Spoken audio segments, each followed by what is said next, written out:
fabulous book.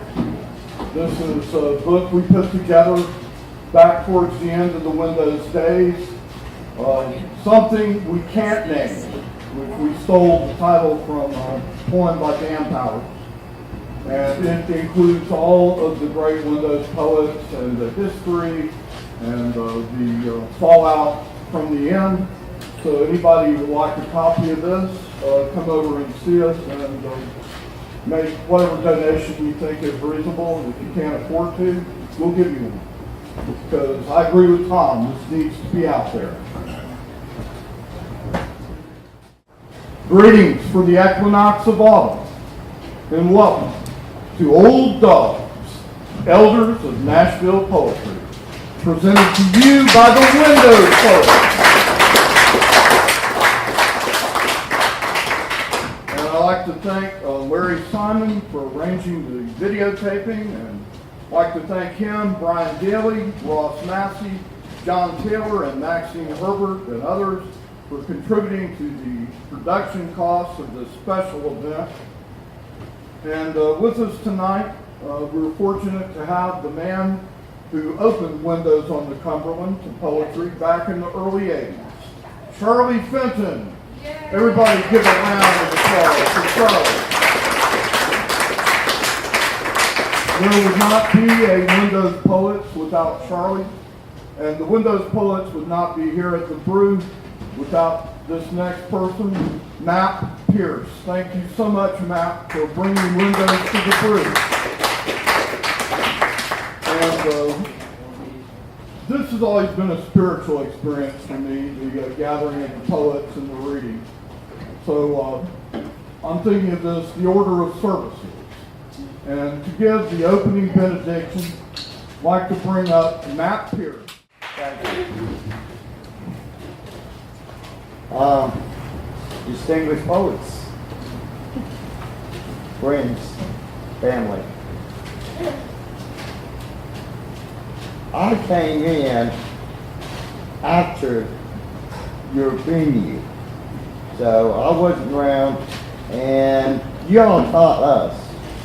Y'all taught me somebody wanting to try and helped me grow, and the ones that came in afterwards, we all took off and went different ways, and which I went to prison, came out, poetry was no more, and when we was at a tribute for Joe Spears, we decided to look for a venue, and I happened to be the one find this place, and it's been a good place. It's been 7 years now. I no longer have much to do with it. I turned it over, and I'm happy with that decision. But when I was there, we always tried to include you all once a year in March, and it was a highlight of the year for me when I was seen to the Brew. And I wish we could do it now, but times change. When talking about that leading off, with C-Rod, I said this ought to be a prayer. And so I wrote this poem in a collection I call Praying Poems. And it's pretty much a prayer that I keep reminding myself. Lord, let me be humble. Keep me from thinking it's all about me. You give me so much, and sometimes I feel it is I'm the one who deserves the praise. It's like at night I pray to you, and you bless me so. I get what I need, and I put you upon the shelf. And during the day, I let you sit there, me bragging on you. God is here. I am not the master that rubs your lamp that conjures you up. You should be conjuring me up. Let me do the chores you need done. I cannot tell you how bad I feel reversing the roles. I must remind myself, I am here. I'm here for you, Lord, to serve your will. You are the master. I am the slave. My soul is aching to be conjured. Wake me, Lord, to do your will. Night or day, I'm ready for your command. Amen.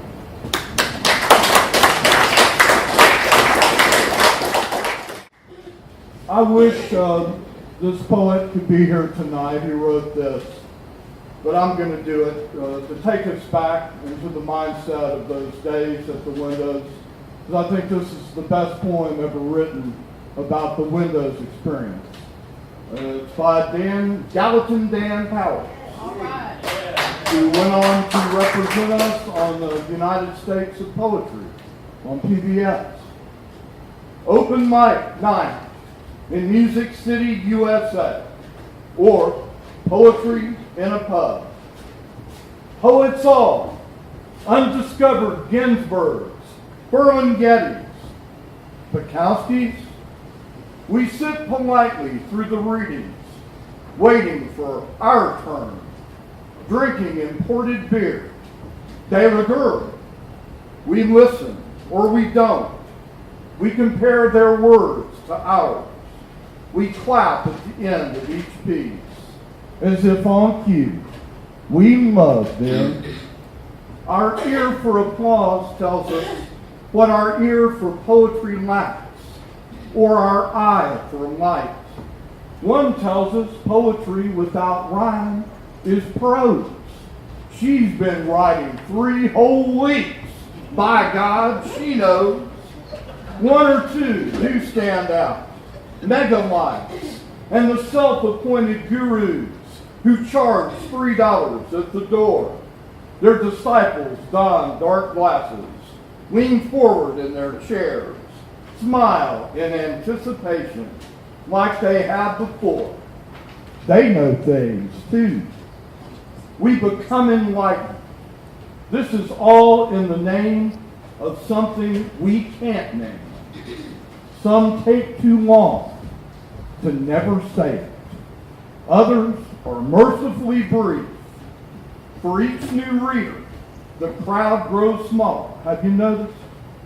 Those of us left still wait our turn until there's no one left to hear.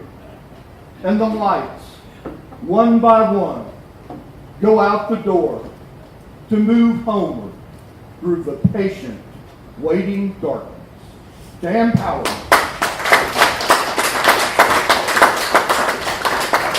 And we're going to rock and roll tonight. The Holy Ghost will be here. And you know, it's hard to go first. And some people feel like it's a punishment to be put on first. It's a punishment to be put on last. But Philip Karen used to put votes where he felt like they would do the most good.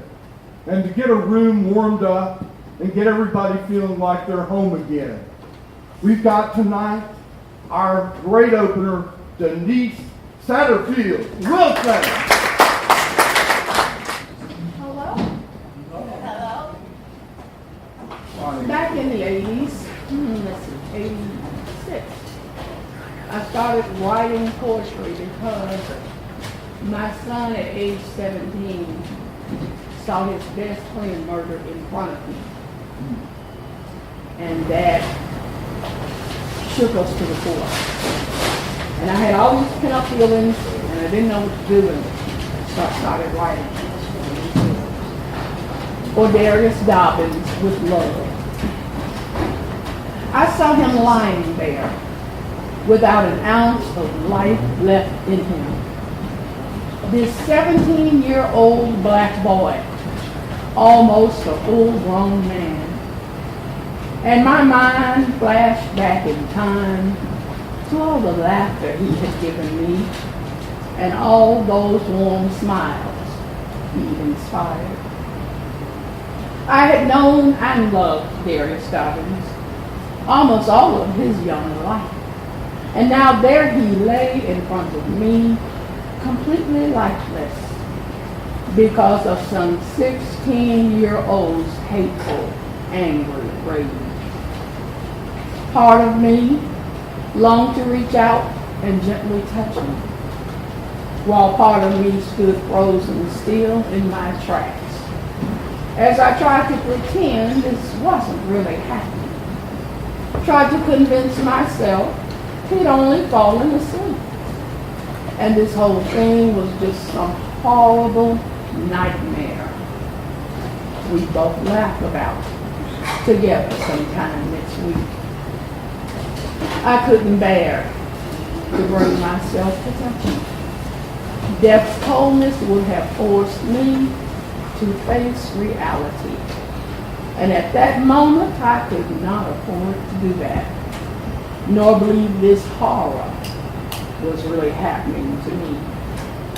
He lay so quiet, so still underneath that white blood-stained sheet in the coldness of that sterile emergency room, with bright white lights and nurses in white uniforms constantly entering and exiting the room. He wasn't even my child, yet I felt all his mother's hurt and pain as she and I stood holding on to one another, lending strength, although we knew our strength was gone. And although it's been 30 long, painful years now, we're both still clinging and holding on, trying to piece back the pieces of our shattered lives, consoling ourselves by saying it was simply God's will. Yet each day we both wonder how many young lives are snuffed out by children angry enough to kill.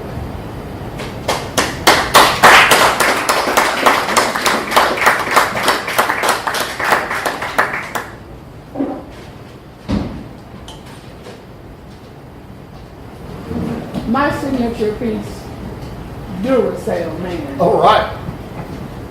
Next time, I'm gonna find myself a man who lasts longer than a Duracell. If he ain't got time to invest in a relationship, gonna tell him to go straight to hell.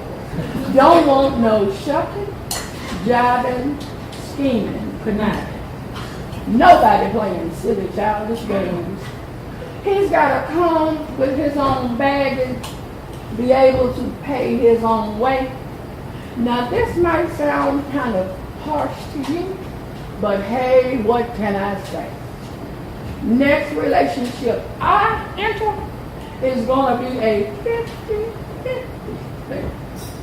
He's got to make me feel like a queen if he wants to be my king. Next time's gonna be different. Done promised myself, I swear. That man may have store-bought teeth, and he may have store-bought hair.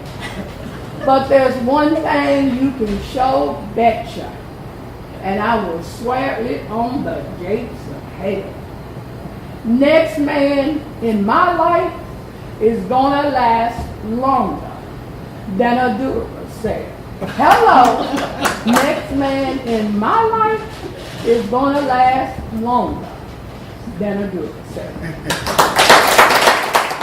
Black hair.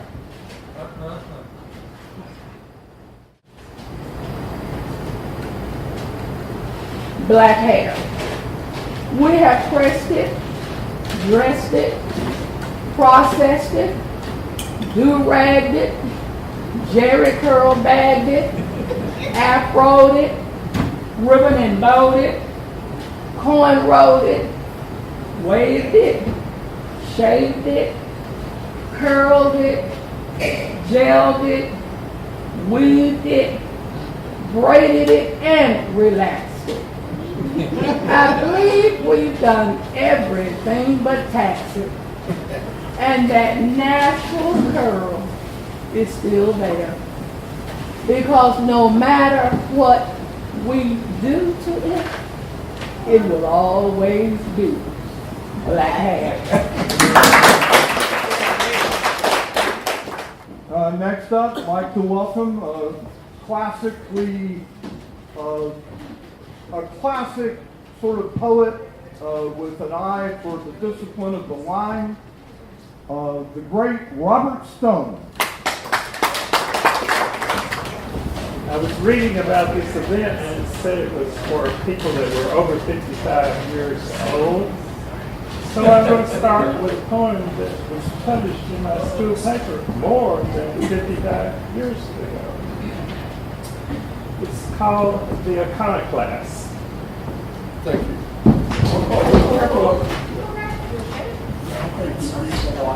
Good thought. Who seeks to educate, iconoclast must be. Indeed, iconoclast has been and more in finding strength to say amen to statement upon statement, now alas. Who seeks to educate, enthusiast must be. Indeed, an optimist who, when a crooked pattern is destroyed, again can hope what is revealed may be recast. The jagged surface broken, but betrays complex designs more randomly disposed than anyone that is the now disclosed. The siren call of progress sounds to raise the dauntless line of hopeful scientists who, knowing all, believe design exists. Now you might not believe that. I had it printed just as 4 lines without any line breaks. But it is a sonnet, it is an iambic pentameter, it has perfect rhyme, and it does everything according to the formal pattern. But when you read it, you might not know. The next 2 poems or sonnets about getting old, and they both mention my foot, I see. The first one is called When All Was Sure. My foot, when younger, merely went its ways, not much concerned with possibilities, and daily trips and stumbles did not face its confidence to do whatso it pleased. To take the stairs by skipping each odd run was such a simple sort of taking life, and minor jars that body joinings sprung were all ignored when gazing up the height. To hold the railing now is wisdom's choice, and feeling every foothold till secure is constant song of aging's vexing voice that drowns the youthful tunes when all was sure. Now older foot, your messages are faint, and your responses mingle with complaint. This sonnet's called Still Are Worth the Chance. I slipped and fell into familiar air, and downward brushed against the folding rack, and clothes and cloths quite dry were waiting there, like me, oblivious to coming whack. I slid and failed to stop before the crunch, and sideways touched too many twinging stings. And good and bad from past arose with punch, like me, forgetting all that hope still sings. I slowed and formed mishaps that were not swift, and upward moved with seeming grace and charm, and true and false seemed sane, but far adrift, like me, unsure if doubt should cause alarm. Yet some encounters still are worth the chance of being death's request for a final thanks. Thank you. All right. All of us are old school, but our next reader, he went to the school that burnt down before they built the old school. And here to tell you to pull up your britches and turn that hat around and act right, welcome, Chaos.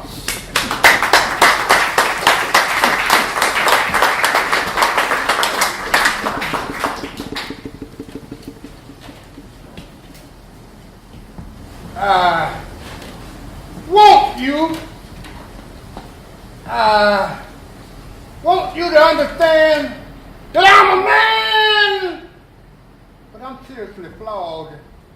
I'm seriously involved in a past that seems always to last. I'm a cold-blooded killer. I fought a long ago, barely alive then, I can't live right now. I mean, I can't earn a living. I can't kick drugs. I can't kick alcohol. I can't stop excessive giving. Then there are my could-be children with their mothers who with the apathy stop me from building a lasting peace. It seems like the very people I fought to protect are now using themselves against me. It's about the killing so long ago. It's about the goddamn killing. They're still keeping score. And late at night when I can sleep without being in a drunken stupor, there it is, that scene, it plays itself again and again, only to rewind and play itself continually in my mind. I see my friends and enemies alike, all sprawl around my bed, all covered in blood, all lying down and dead. Wait a minute, the hell am I bitching about? This is now tomorrow. I came back, I didn't die, so why, for almost 50 years do I feel like I'm already dead inside my head, counterinsurgent.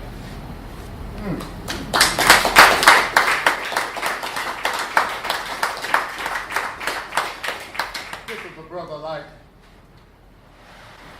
I saw him first at his best or his worst, depending upon your point of view, in elementary school. He and a band of rowdies, a group of much coerced yet well-rehearsed cowards. He was loud, boisterous, obnoxious. While demanding that he of these actions desist, we would all be remiss if we tended to dismiss this as just another attention getting far, and never given any thought to who would be able to give love to a brother like this, living in chaos. Later, I watched as he had learned to play a new game. It was violent, rough, and tough. But here on the football field, he was able to find relief for his vicious and destructive intent. It mattered not if the game was won or lost. The other players thought him boss because of the intensity with which he played. It even drew him praise, pseudo-love. All seem to be able to give love to a brother like this, living and playing with chaos. I saw him next in the bush at Tay Inn, in that god-awful Vietnam. It was here that he molded the man. As he waded through blood, fear, and death, he carried with him his crew while trying to save himself. He held on desperately to that thing, an M60 machine gun. He could really make it sing. I could still see him running through sunless cover with fire on his back toward a hot air seat.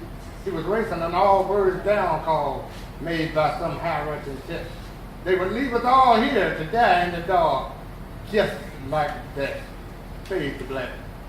Suddenly, an unauthorized call made the radio crash. Hey, brother, where you at? All birds down, dog. Pop me smoke. I got your back. As we rolled that bird in and gazed into the dark and all that would have been lost, here in the bush we loved and were loyal with each other at all costs. Back in the world, I wandered through well-lit places, always smiling faces, into that ever-surrounding darkness. And I wonder, who would be able to give love to me?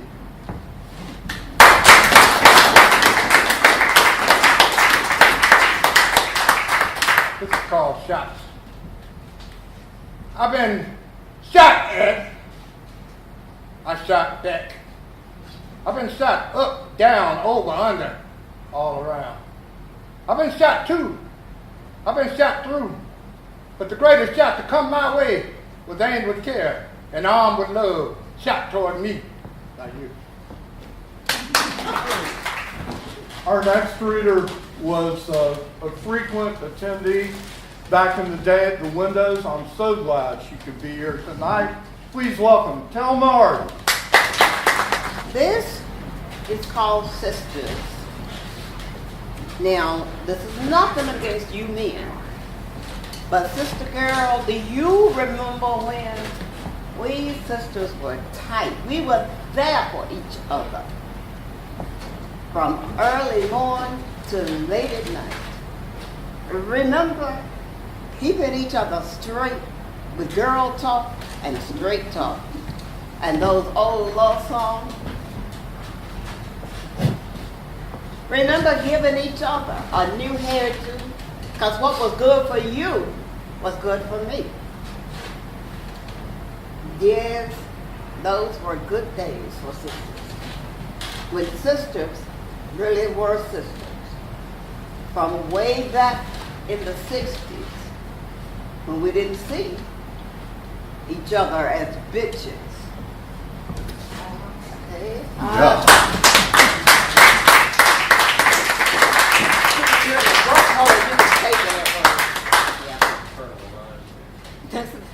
The search.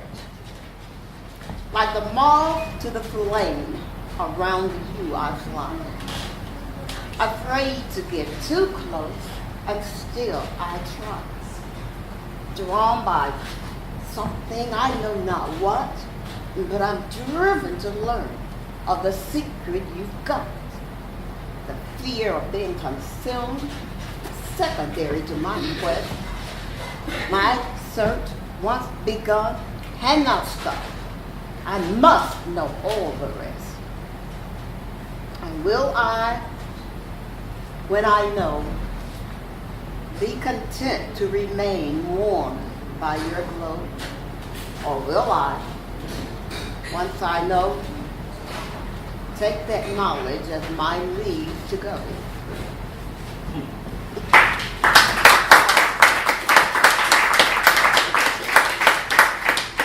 And this is gift box. Like a beautifully wrapped package that is empty inside, I set all my pain and pleasure deeply inward to hide. To save myself, my sanity. That was my thought, see? I couldn't know that also in the package was love, spontaneity, creativity, my humanity. And like a beautifully wrapped package that can laugh, talk, and smile on cue, but I find myself quite unable to reach from me to you. So I am a beautifully wrapped package that is empty inside, that can talk, laugh, and smile on cue, but my darling, forevermore unable to reach from me to you.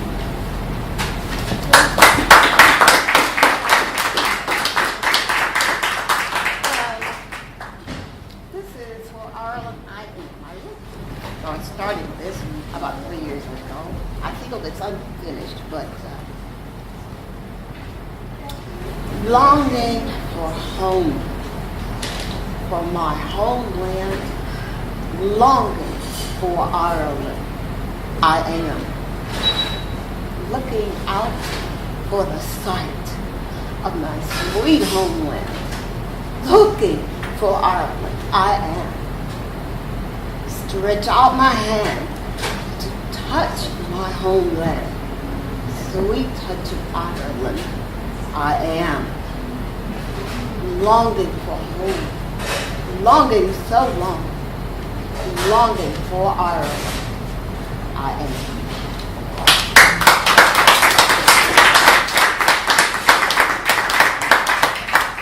And this is Tightrope, written many years ago. To be black in white America is to walk a tightrope. To face anew each day the decision to jump or stay. To stay in my blackness where I am warmed but not safe. Or to jump to their whiteness where I feel the thinly veiled contempt and secret hate. Or do I inch slowly backward to my familiar hiding place, where I know I cannot live, but I'll survive. I never have to face myself in their face. But oh, to walk together, black and white on my left and right, together, yet each makes their own way. Oh, but this utopia, I feel, will never come to be. Yet it must, for to remain on the tightrope is unendurable to me. Thank you. Well, okay, it's you. It's Dana Malone, and we're lucky to get her. Because, Thank you for having me. Thank you for organizing this, Sue Roberts. This is a poem I wrote on demand for a Vanderbilt student, and I understand that it aired at a commercial break during the Vanderbilt football radio broadcast today. nice. When asked, why do you want to be a horror fiction writer? She says, it's why I had to see it on the screen, the rant that made Kathy Bates axe the foot of Jack Nicholson. When a reader, rabid for her own way, in no way thinks it's twisted to kidnap her favorite author, demand a rewrite. As for me, I won't say much out loud, but watch for what I do with horror on the page. Picture it, life that lauds the antagonist without as much emphasis on what the protagonist thinks about being stuck in the woods, this wanting to write and revise the world I create as if keeping a limb depended on it.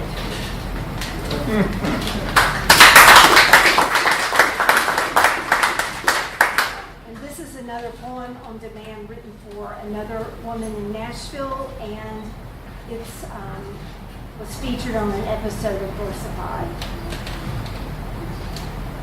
Homily delivered in the Church of the New Territory upon the death of a grandmother.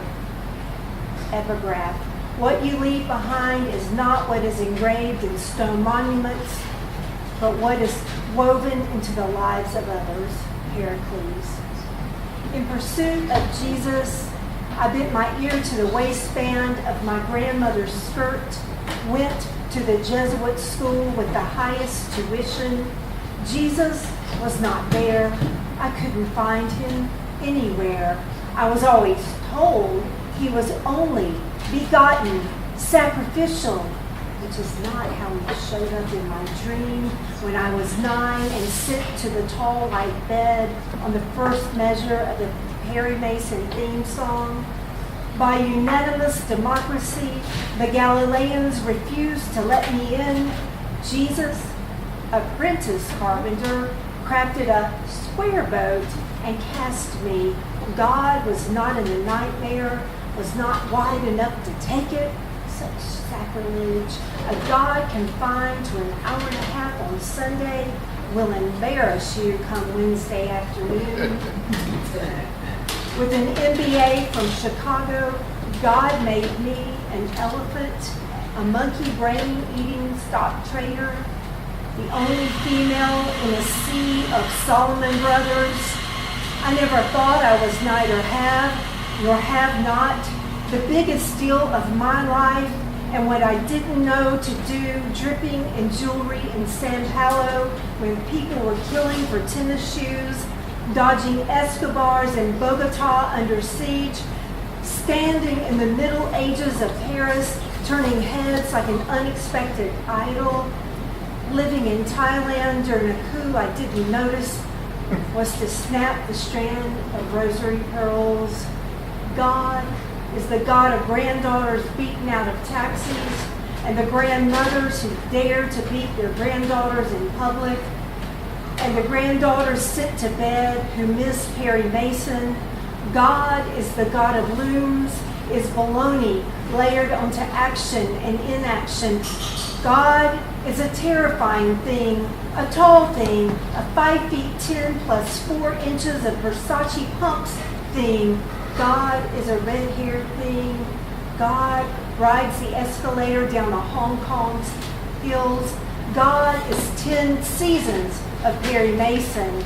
God, as I, weaving myself into my daughter whose boyfriend dumped her in a text message. Jesus is snot on my merino wool cardigan as my daughter, my golden dragon, cries and thinks she will never love again. Jesus, Son of God, is no more special than Sarah, the Episcopal priest who delivered her grandmother's eulogy. Jesus is no more begotten than any of us. Jesus is ill, is skin and bone and grease, an excruciating chew that does not wash down with wine.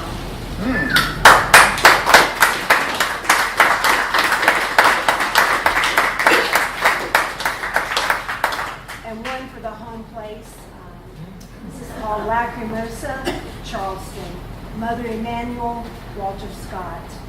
Left alone to scream in language without vowel, only the guttural clicking of tongue against teeth, rolling R's at the backs of minds, blurring breaking news, wars, filthy lucre, shots in the backs of black men, resonant bone of hurricane and house of worship, bullets riddling Charleston, death cold and drenching, the angel oak bitter and bleeding, sorrow breaking on the October battery.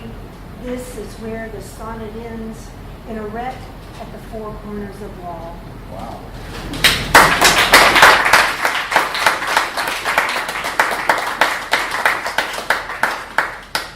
We have midterms coming up. It's never a good time, never a bad time to talk about voting. This poem is called I Voted. I voted with my heart, fell for a piano man who knew the lyrics to 1,000 standards, sang Cole Porter-esque praises to my name. Every dress I wore was flattering, my poems divine, my willingness to read Voltaire in bed with him, answered with ladies first love-making. But he had another sound at his fingertips.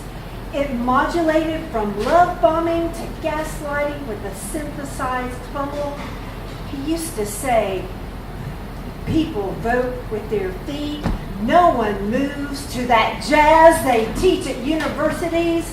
A proper shuffle comes from years of $100 a night gigs in the quarter. Used to say, you'll thank me for the things I've taught you, for that trip to the Skeptics Conference, for throwing away your grandmother's book of common prayer with translations into Hawaiian. Used to say, by all means, be who you are, delightful, thoughtful, witty, stylish, intelligent, interesting.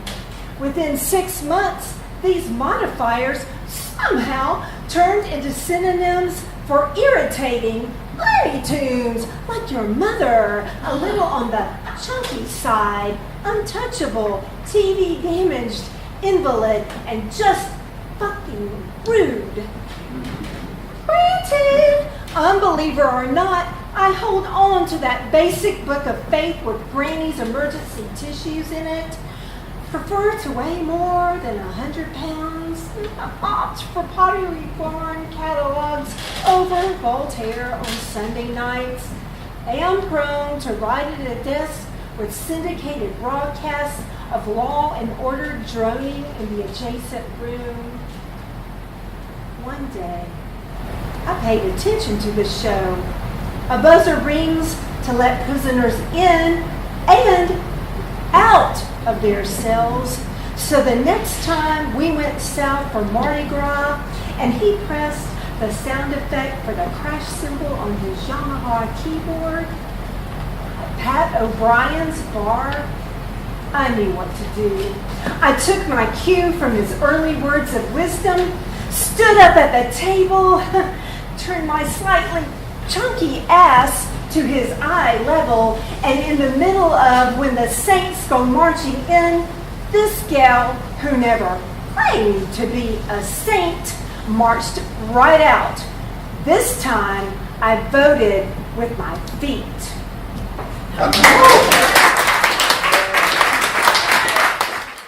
Next up, we'll have something a little different. I think we got an old enough crowd where some of y'all may remember the Dobie Gillis Show and Maynard G. Krebs, the Beatniks, and the coffee houses and the bongos and all that. So next up, we're going to have Mary and Larry and a little bongo and word action. See, Rob, Thanks for being here. Thank you, Dan. I want to say a few things while Larry gets set up here. My name is Lawrence A. Simons. Everybody calls me Larry. This is Larry Urov. I'm the other Larry. I want to say it's really an honor to be on this show because everyone who's here is a great poet, and I want to thank my friends C. Rob and John Taylor and several other of you I know well here. The first time I saw performance poetry, I was hanging out at Windows back in the 90s, and I saw C. Rob, and he performed this poem called Band in Murfreesboro. And I'm here to tell you, it was electrifying, and it brought the house down. I mean, people leapt to their feet. Got a standing ovation, okay? Now, it was so inspiring to me that I knew that I wanted to have a part of that, have a piece of that, okay? And, well, later on I got Larry involved, and we, another friend of mine, the late, great Joe Spear, otherwise known as Beatlick Joe, heard us perform, and he dubbed us Larry and Larry, and it stuck. So I'm really grateful, and I'm so inspired just to hear you all read your poetry. So this first poem is from my book, Tree of Liberty. It's called Imagination is Not Bound. Imagination is not bound. It is boundless. Water is not bound. It is fluid. The sun is not bound. It shines. Tree bark is not bound. It grows. Leaves are not bound. They fall. Bees are not bound. They seek. Frogs are not bound. They leap. Birds are not bound. They fly. Fire is not bound. It dances. Moonlight is not bound. It glows. The possum is not bound. He dreams. The spider is not bound. She weaves. The wind is not bound. It blows. Voices are not bound. They sing. Breath is not bound. It flows in and out. Words are not bound. They are spoken. Hunger is bound by the pain it causes. Oppression is bound by the cries of the people. Injustice is bound by evil and wickedness. Racism is bound by the misery it causes. Fascism is bound by racism, violence, and hatred. Hatred is bound by evil and fear. Fear is bound by the souls it lives within. Anger is bound by hatred. Imagine the world without hunger, without pain, without oppression, without injustice, without wickedness, without racism, without misery, without fascism, without hatred, without evil, without fear, without anger. We could do without these, but we cannot do without hope, without love. The world without love would would be a barren rock infested with predators. It would be like the universe without stars, like a blind vision. It would be nothing without love. Try to imagine love. Love overcomes fear, anger, and hatred. Love sets free things that are bound. Love is boundless. Imagine love is boundless.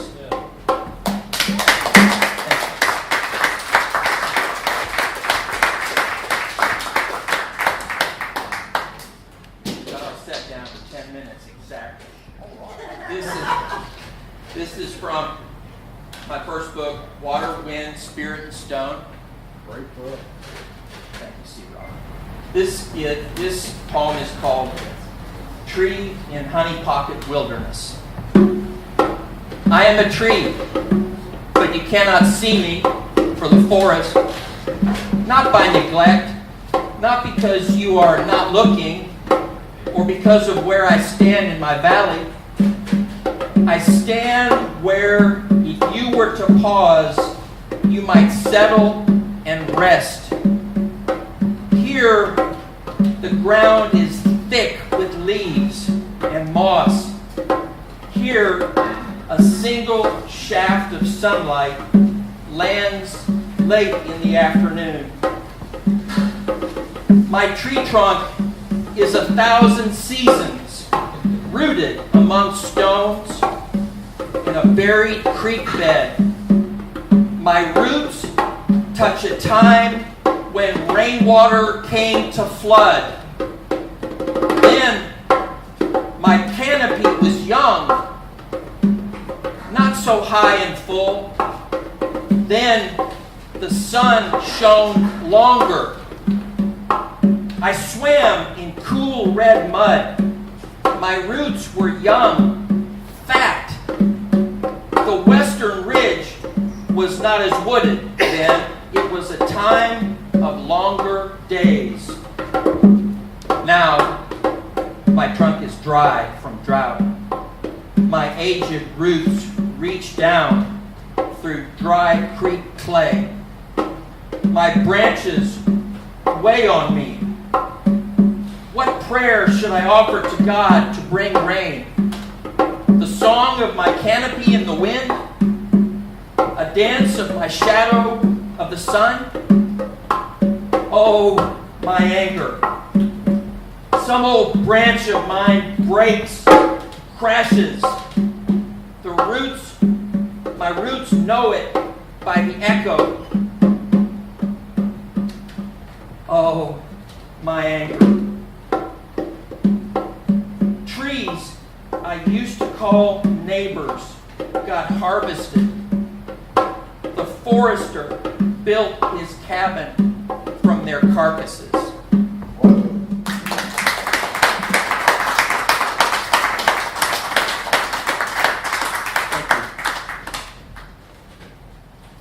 This one's called Into the Meadow Among Fireflies. Larry and I used to do it back in the day.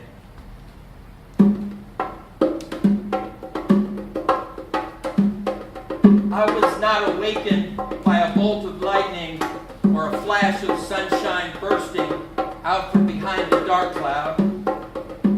It was more the radiance of sunset after the sun went down. After the sun went down in twilight. In twilight, the wish in my soul flies to the horizon. Flies to the horizon, now and forever. Light shines where it is needed. God shines light where it is needed. With the light dying in my fear of the dark, it was being in darkness. Being in darkness along the roadside. Along the road beside the hayfield, the darkness touching my skin where I came to accept nighttime, and let my eyes wander in take a drink of creek water and see the reflection of starlight twinkling there in the creek, and there gain strength to raise up my head, open my eyes to see my own small soul, my own small soul, floating like a dandelion into the meadow among fireflies. Fireflies, like sparks from a bonfire, die, then rise into heaven to live again in God. In God. How I long to linger with the fireflies. Just linger there. In God. Now and forever. Light shines where it is needed. God shines light where it is needed.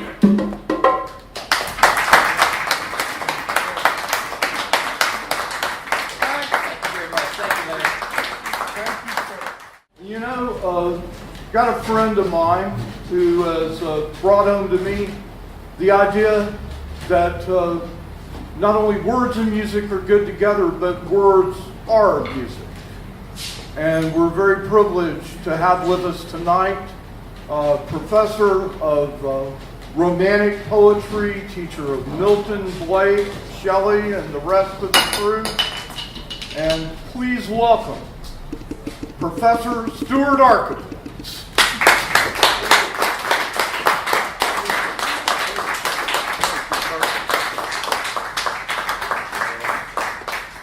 Only because this is it's a breathy kind of thing. And really what I've been doing is I stumbled into the sound of it, I'm going to say through Frank Zappa's guitar solos. And I understood how beautiful music could be when it's atonal. When it rides that atonal inner mind music sort of sound. Think Pink Floyd, think, sort of cerebral Brit rock. And it appeals to the sort of, inner sound of what I call mind music and what I think poetry is sort of these, having a musing, a reflection, and then putting, it's almost like, we all do it where we're thinking and then we start to think what we're thinking about and we start looking at our words and then we start playing with it and then we doing wordplay. Then we're start making little songs inside of our head. And we hardly even know what's going on. And if we could write it down, then we would bloody have a poem, But it's always going on in our head, and then it's a matter of how well we can, knock it down. And I'm not that good at it, and I'm too much of a perfectionist to try. But I have learned some of the beauty through Romanticism, through the great John Milton, who wrote Paradise Lost, the great English poet that really brought free verse to the English language and inspired all of my heroes. So if all my heroes revere John Milton, then there's just something going on there. So if you haven't really indulged Paradise Lost, you must. Besides that, I'm going to just do two pieces, odes from John Keats, that kind of hang together well, and because I don't want to over-confuse my own head. But a couple of his most popular songs, and he calls them songs. And the first one will be the one that I've just learned. It's taken me about 3 years, and it's called Ode to Psyche. And it's sort of an exploration into the self, as well as a salute to the goddess Psyche, sort of an underplayed Greek goddess.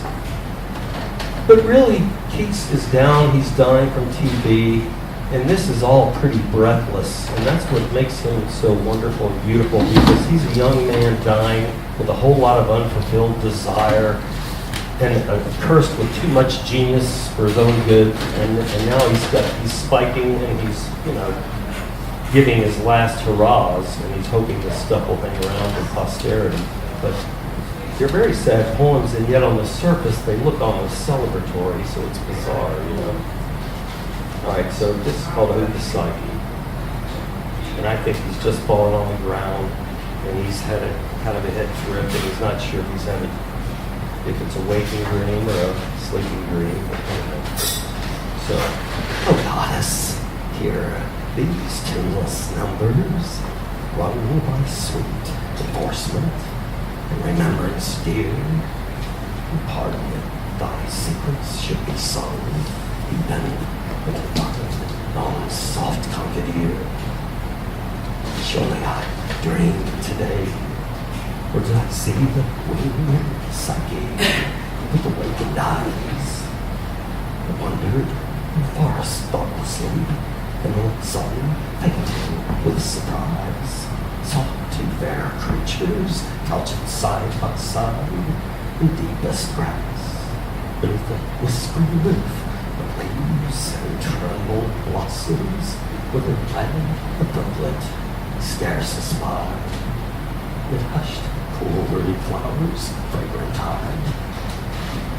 Blue, silver light, and budded Tyrian, they lay calm breathing on the bedded grass, their arms embraced, and pinions too. Their lips touch not, their baby do, as if disjoined like soft-headed slumber, already still, past kisses to outnumber, a dry dawn of Orient love. The winged boy, I knew.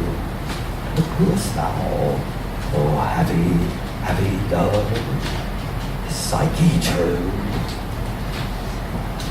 Oh, Psyche true, the loveliest and latest born, all Olympus's faded hierarchy, fairer than Phoebe's sapphire virgin star, or Vesper, amorous glowworm of the sky, fairer than these, O temple, thou hast none, or altar heaped with flowers, or virgin choir to make delicious moan upon midnight hours. No voice, no lute, no pipe, no incense sweet, from chain swung, censer teeming, no shrine, no grove, no oracle, no heat, no pale-mouthed prophet dreaming. Oh, brightness, too late for empty bowels, too late for the fallen believing liar.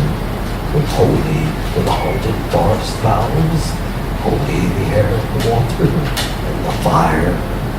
And even in these days so far tired, and happy tidings, by loosened bounds, fluttering among the faint Olympians, I sing and sing, by my own eyes inspired.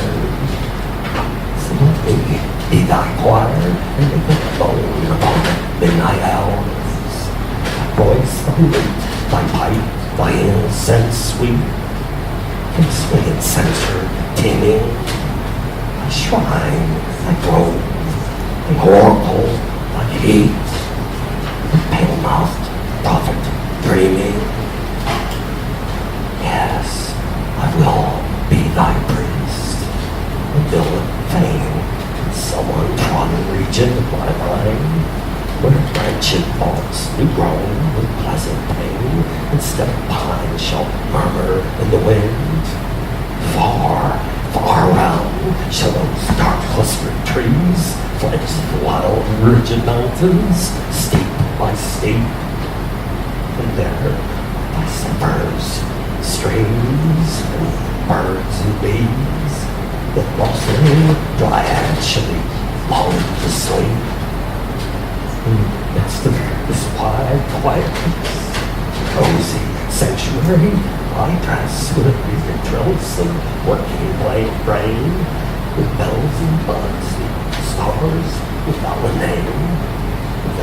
With the gardener, fancy Arabic fame, who bring in lives will never breathe the same.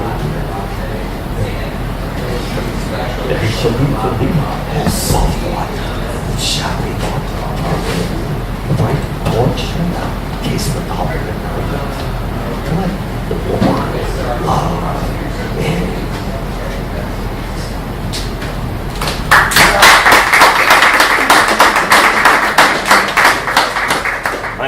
I know it's weird and trippy. I don't expect you to grasp, but it took me a while. And you say, well, it's an interpretation, but it really, if you do it 1,000 times, then you realize it really can't be done any other way. So it becomes a mantra, it becomes a prayer. They all become prayers. And the music makes you swoon, and the words start to fall away. And so that's what Keats did so well. And I'll just finish with my favorite song in the whole world, next to a lot of Frank Zappa solos, which is an Ode to a Nightingale, which I think you all at least maybe heard of if you haven't heard or read. I hope you've read it many times. But it is my favorite song. And I'll remind you that this is reflection. So this is inner thought that I'm breathing out aloud. And that I'm dying. And I'm trying to get this down as fast as I can. Hates and pains my sense. As though hemlock I had drunk, or had viewed some dull opiate to the drains 1 minute past. And lady words that sulk.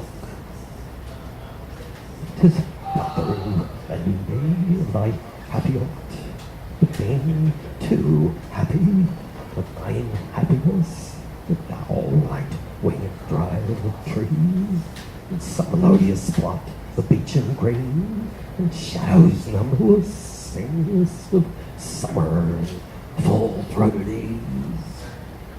Oh, for a draught of vintage that hath been cooled long age in the deep delved earth, tasting of flora and a country green, dance in provincial song and sunburnt mirth.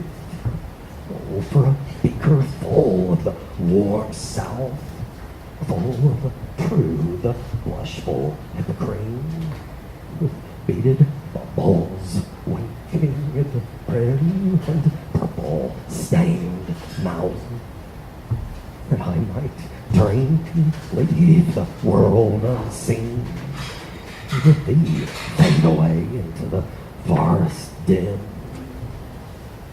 fade far away, dissolve, and quite forget what thou amongst the leaves hast never known.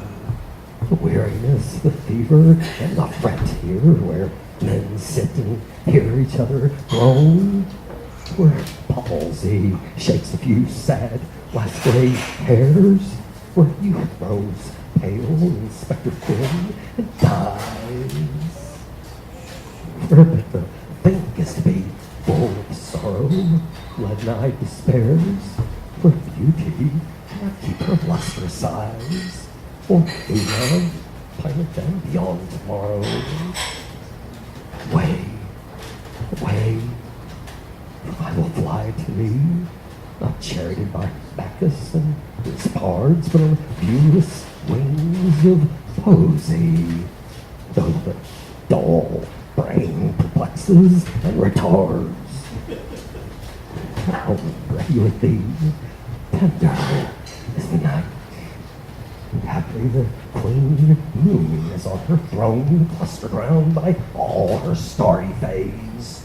But here there is no light, save what from heaven is with the breezes blown through virtuous glooms and winding mossy ways.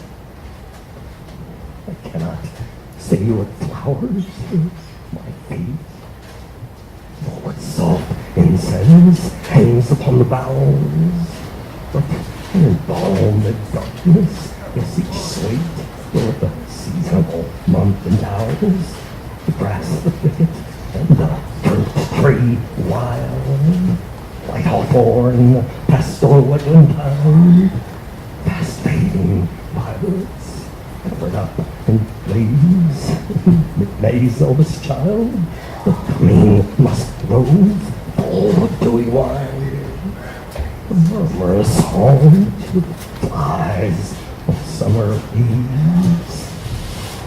Darkling, I listen, and for many a time I've been half in love with easeful death. Called him soft names and many a music rhyme to take into the air my quiet breath. Now more than ever seems it rich to die. Cease upon the midnight with no pain, while thou art pouring forth thy soul abroad in such an ecstasy. So what's thou sing? And I have ears in vain to thy higher requiem become a song. Thou wast not born for death, mortal bird. No hungry generations tread thee down. The voice I hear this passing night was heard in ancient days. My emperor and clown, perhaps the self-same song that found a path through sad heart root. When sick her home, she stood in tears amid the alien corn. She sang all kinds of charms, magic casements, opening on the foam of perilous seas, and fairy lands forlorn. Forlorn, the very words like a bell told me back from me to my soul's self. Adieu, the fancy cannot cheat so well as she is fain to do, deceiving owl. Adieu, adieu, my plaintive anthem fades past the near meadows, only still stream up the hillside. Now 'tis buried deep in the next valley glades. A vision or a waking dream? That is that music to awake or sleep.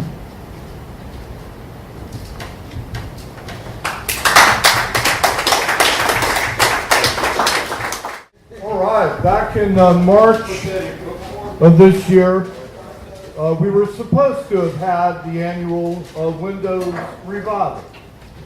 And the trouble was, nobody showed up for it, except for John Taylor and Brian Daly. And so it was a night that was strange and crazy, but very interesting, and that's how I would describe the next poet. Strange and crazy, but very interesting. Please welcome Brian Daly. Those of you who were around back when it came out probably have a copy. If you don't, we'll be happy to give you one, because everybody should have a copy of this, I think. Some of the greatest poets of the winter. Stuart, as always, I enjoyed your Keats rendition. Sorry, I did Coleridge. I know you like that. I do like Coleridge. What a lot of people don't know is that Keats, even though he died young, he before he died, he wrote one country song, and it goes like this. All the papers missed the biggest story of the year. Not a solitary word that you and me. Right? I'm crying. Is that part of the groove? I want to hug you right now. Hug you. Okay. Sure. But you kind of always want to hug me, don't you? But, all right.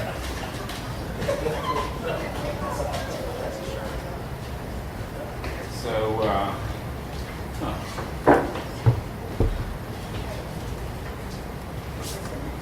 So, here's the poem that caused all the trouble.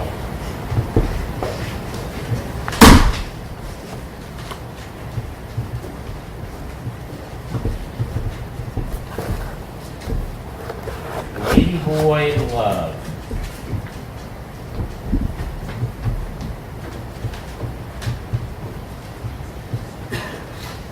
Why can't I find some round-rumped Asian tranny?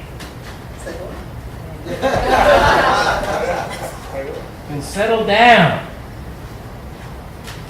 Is that too much to ask? Given my proclivities, would any sweet girl or boy meeting me shrink from the task? I spy them on the internet. The sites I'm sure I shouldn't visit. But then, what am I supposed to do? Log off? That bites. When hankering for boy-girl joint and plot. Believe me, ladies, I'll be tried and true. Just don't have any medical surprise in store for me, or I'll have to bust you in the chops. So now, look me in the eyes and say in secret, we could live and love. You know we could. Your guy is all about hot, kinky fun. Plus, I can take and give. And as for knocking up, thank God that's out. Lady boy, I love your ass. And what's more, I'll hold you when you hurt. And if you cry in foreign tongue, no worries ever. You're bound to see. I'm so well versed in Thai. Let's make a date. What say, my lovely friend? The house is empty, those beds unmade. We may not follow true love to the end. But hey, who cares, babe? We'll at least get laid.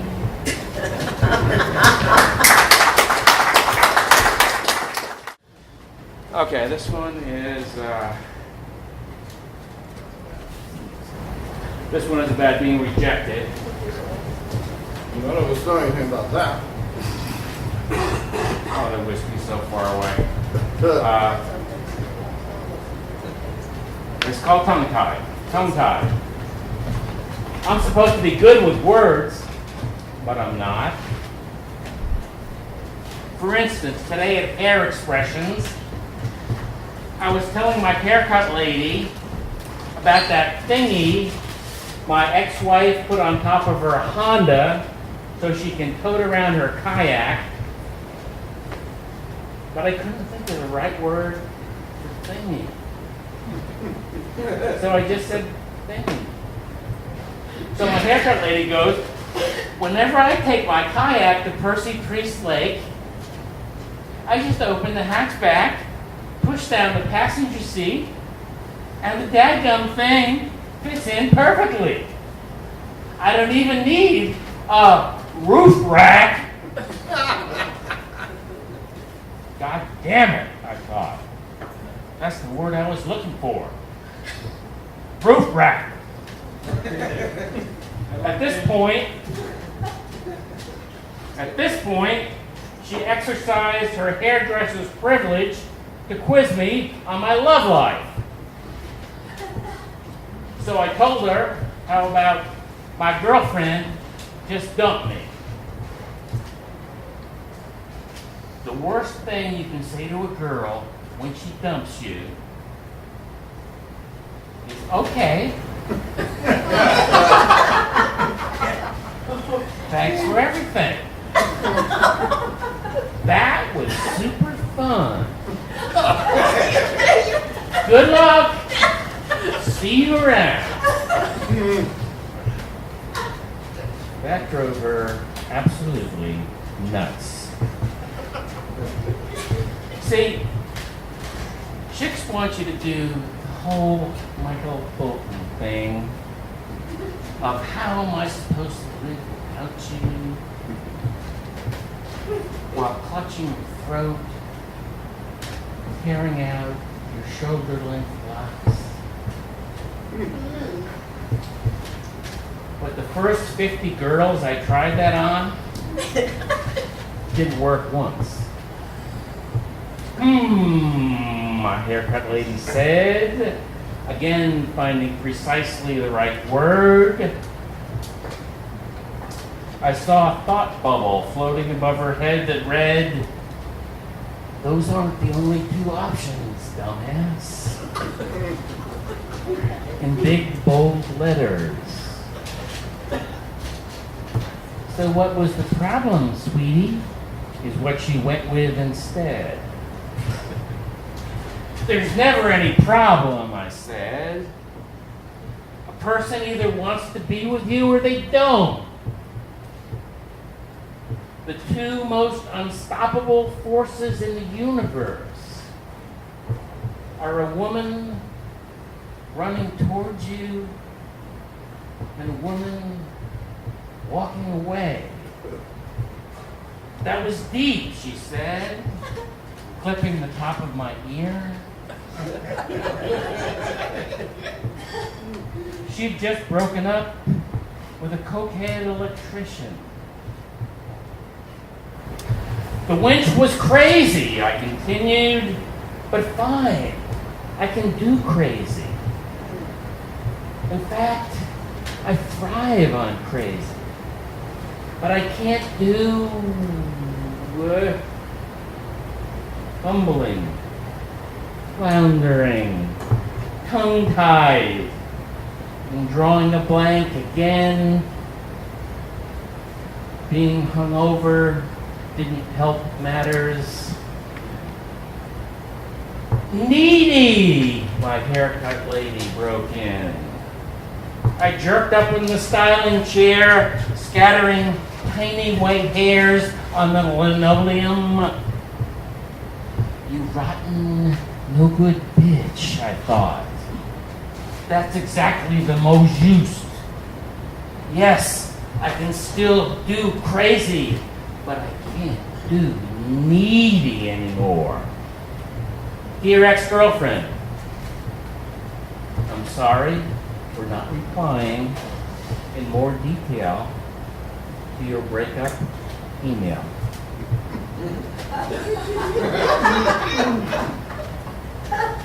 It's just that I'm no good with words at all. Not right off the bat. But eventually, I find the right one.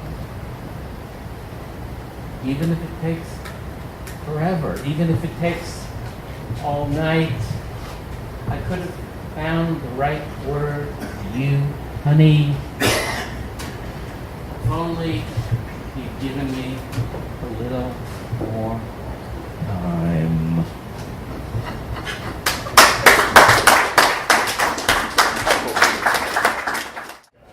Okay, last one. This is a home bag shopping. It's called Women of Publix. Yes. I meet them every Wednesday afternoon in Publix on senior discount day. These old ladies, some with husbands, guys so decrepit, hunched over, and uncool, with their blue and white legs dangling below shorts, that I wonder how any woman, even these beat up broads, can still love them, while I, in the flush of youth, go straight through hell to trick any fool girl into keeping my sorry ass from one spring to the next. But most often they're alone, these old ladies, and whether they've outlived the old coots for their men to disdain even this ritual contact with reality? Who knows? But here they are, these women, dyed hair, nicely frozen, 4 feet tall, dresses neat and clean, but still, of course, grotesque. They walk gingerly, consult their coupons. Into the husk of themselves, they've retracted, these half-ladies, but still dream among the sliced cantaloupes of that glorious day when they were whole. So when I zoom in close to them and yank open the case they're gazing into, the case with frozen dinners maybe, by force of habit, they step back and say, "Oh, sir, excuse me, please." "Dang it, hun," I say, pissed off.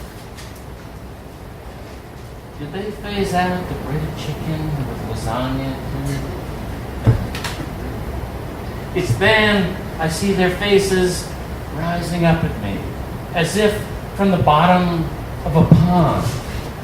Their smile breaking the surface and gasping for breath, suddenly girlish again. 20 seconds into our chat, they name their husbands. Probably some reflex left over from their youth. As if I'm loading up to hit on them. 1950s style. We part,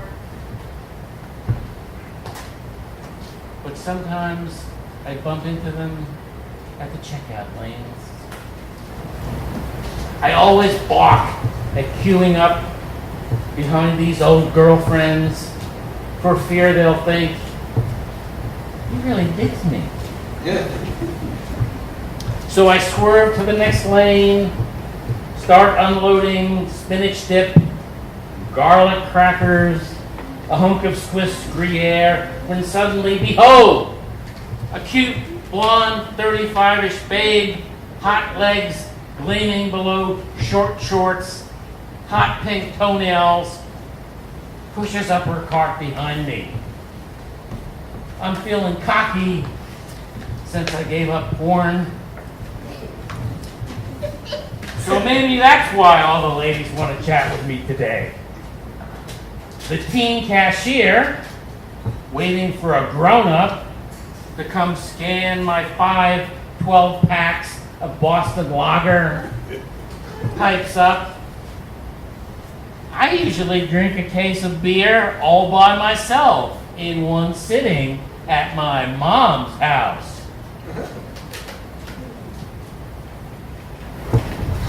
What can you do after that? Usually I knit, she says, while visions of bloody scars and broken High Life bottles float through my mind. Then she asks me, as her job requires, if I found all the things I was looking for today.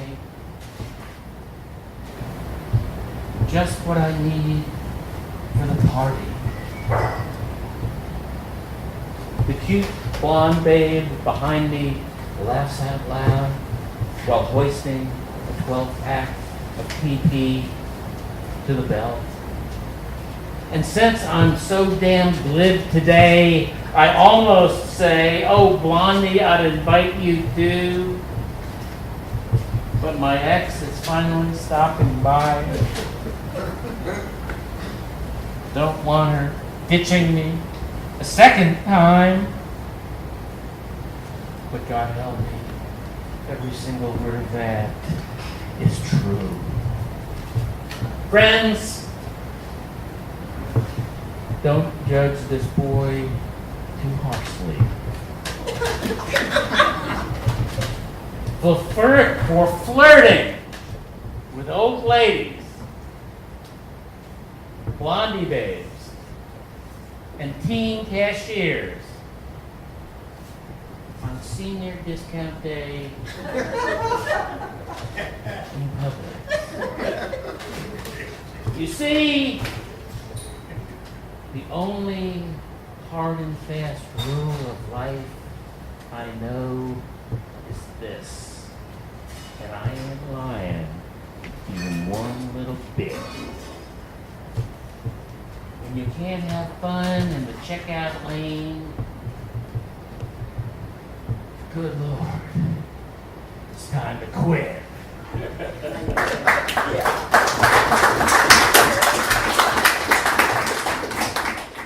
The hilarious thing is Brian got the regular poetry group in here, this immense PA that was way overpowered for what it was, and I didn't realize that it had reverted to him. And so I apologize for the chintzy system. Next up, a man who kind of lives in his own state. He has seceded from the rest of reality. And the main thing I like about this guy is I've been to so many readings, and there's always some, 21-year-old kid who's like, I'm a poet. I'm a real poet. I'm a poet. They can't stop telling you. This guy says he's not a poet. And yet he kicks ass on the mic. So, welcome, Ross Matthews. I'm not a poet.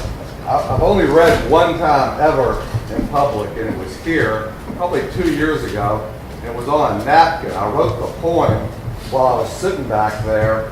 Yes. But he's not a poet. No, definitely not. I had to have Curtis explain to me. I probably was at every single time you all were when it was on the Cumberland. I mean, it's possible, but I never read. It seemed like everybody but me read, but I didn't understand poetry. So you are not Jimbo Green? Well, we're going to get to Jimbo Green. Why don't we do an Armadillo Dies for Daddy first? And this was written over 20 years ago, and it has never been read anywhere out loud to my knowledge. Unless it could have been at the Dreadful House one night after a bottle of something or the other. Did you write it? Excuse me? Did you write it? Yeah, I wrote it. I admire. You were past it the waist. I admire people like you that can remember what you wrote. But I haven't looked at this in a while, quite a while. I know this is a sensitive group. I need to make sure that I give you a little warning of certain things in here, like whiskey. Anybody got a problem with that? Dead daddies. Is everyone okay with that? People who've done LSD. That's okay. Dead armadillos. Women losing their bladders in swimming pools. Nobody's gonna freak out then. Okay. Trigger words are okay. I freak people out just talking, so anything can happen. An armadillo died for daddy. Mild sun rays were morning-side, pleasantly divided by Venetian blinds. Clashing abruptly with hard telephone rings, both effects amplified by last night's whiskey. A long-distance call from a somehow removed cousin, Grace, in Andalusia, Alabama, also vaguely known. Honey, your daddy's died. No, man, don't recall that I had one. Now, honey, the funeral is in Eufaula on Tuesday, and he was at least your father. You hear it? Yes, ma'am. And out of respect for myself, I don't reckon I'll be in Eufaula on Tuesday. But curiosity is a peculiar thing. I can start a car and drive it across Alabama, taking the vicarious trail of a morning sun in the tire tracks of dear old daddy. Supper was in Greenville at the chicken house, where the food was adequate in spite of itself. Thinking on top of this smeary, psychedelic, fake wood table, Daddy may have dined before me. In the midst of the chicken house breathed its proprietor, with heavy thighs embalmed in queen-size stretch garment. Ruling her court in a game of cards, sending a girl out to buy beer. Really, how could the owner of Chicken House buy beer? What would people think? But she knew my daddy and let him brown bag beer. My eyes glazing over in realization. So they had a mysterious night traveler in search of the part of the dead, and suddenly felt their manners had been lacking for failing to take personal interest. And I knew it was time to go on with my post-acid trail like black and white television images. This journey of death witnessed the final moments of an armadillo that I crushed right over at 45 miles per hour. With the nightmarish sound of a high-speed collision between a bale of cotton and a stack of china, feeling guilty that the armadillo was a real daddy, perhaps I reported to the Clayton police. Then poolside at the Eufaula Discount Inn, complexities of genealogy taxed me. A fatty chick plopped on in with dude Ricky. Ricky punching and splashing her foals. Stop it! Quit it, Ricky! You made me lose my bladder! As for her genealogy, I figured she descended from a long line of pool wetters.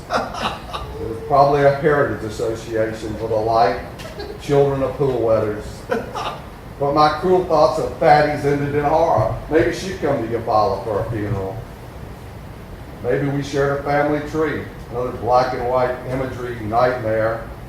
And who did I meet at the funeral? Fortunately, only sweet cousin Grace. With cemetery rain flowing over my umbrella, I saw General Clayton's grave. And who died for him and what family mourned? If anything dies for me, will it be more or less than an armadillo? Oh!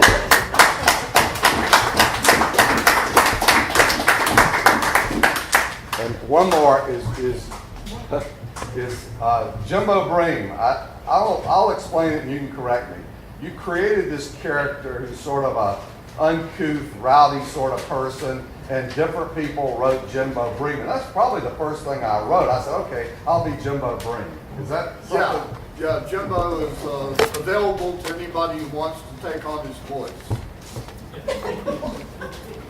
And he's a jerk, and he voted for Trump and all that. The trouble is he's actually a good poet. So you can't just write a mean poem and say it's a Jimbo poem. You got to write a good mean poem. Mean? Well, he is kind of a mean guy. So we're going to be mean to Jimbo? Yeah, we're going to be mean to Jimbo. Okay, I kind of get it. Okay. This one is called NPR's Poet Lady. Poet Lady got put on NPR, National Public Radio. She was from Boston, so probably washed her hands after every pee. She must be thinking she's better than everybody else. Lofty little lines that made NPR cry. Dude glittering on the old hoe in the moonlight. What is this bullshit about being in an old shed as it goes dark and quiet? What was she doing there in the dark? And why in the hell is she on NPR? I once pissed on an old hoe like dewdrops, but damn sure nobody was crying about it. Hell, I was locked shut in the boys' room in Ronnie's village station as moonlight struggled under the old urine rusty door. And I breathed out the ooze of drunks, not no stupid tears. As I screamed for help and my chance for fame.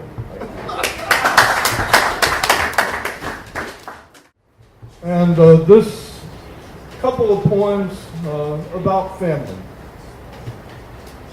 My roots, black and blue, for my father, Glenn Gator Ray McWhirter.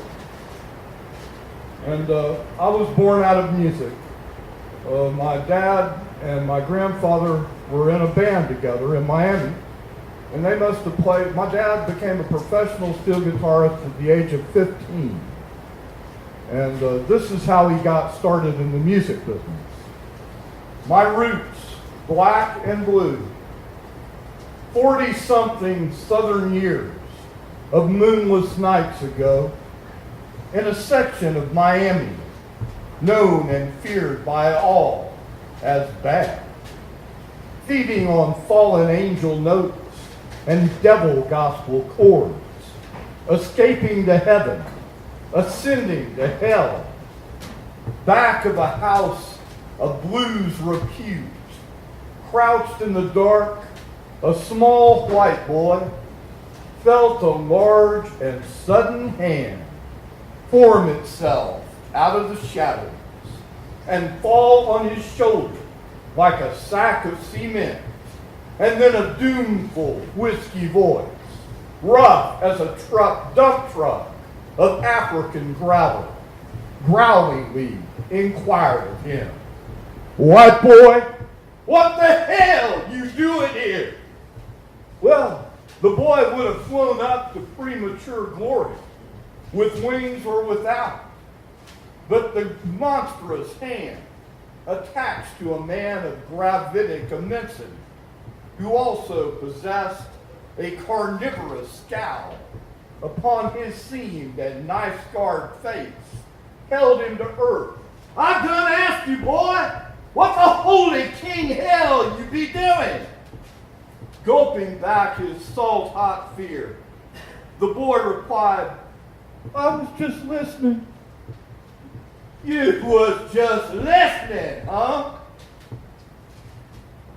"You was just listening." The thunder scowl grew, and callous-tipped fingers bit tighter. "Stand your middle ass up."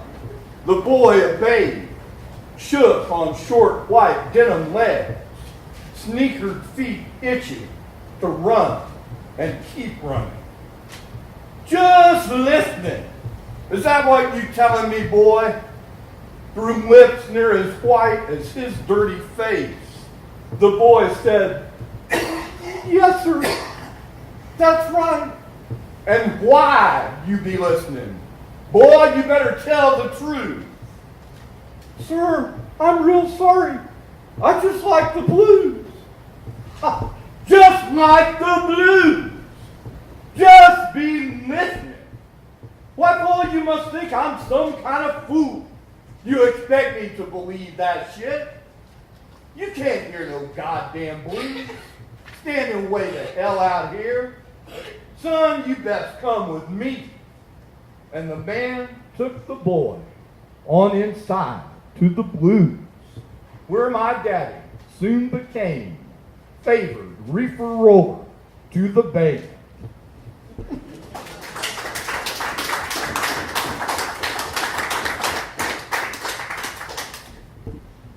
And needless to say, my grandma did not know about this. This is for my wife, Maxine, and my sons, Morgan and Logan. And I've been in the hospital a number of occasions for reasons that weren't very good or happy. And this once, it was a good thing. Admitted for observation. No dead-end job-related fall to crush a disc or slice of knife by accident or in despair. No reclusive spider bite.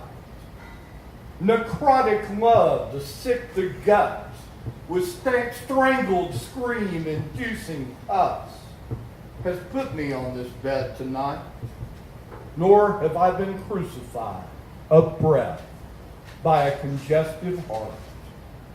I loll here on this sheet of white, with ears attuned to any sound of true dissatisfaction from my sleep-deprived, soft snoring wife, or either of our newborn sons, bottled, burped, and slumbering, soft beside her.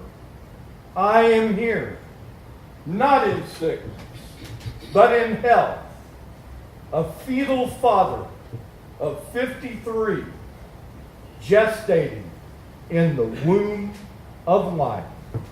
I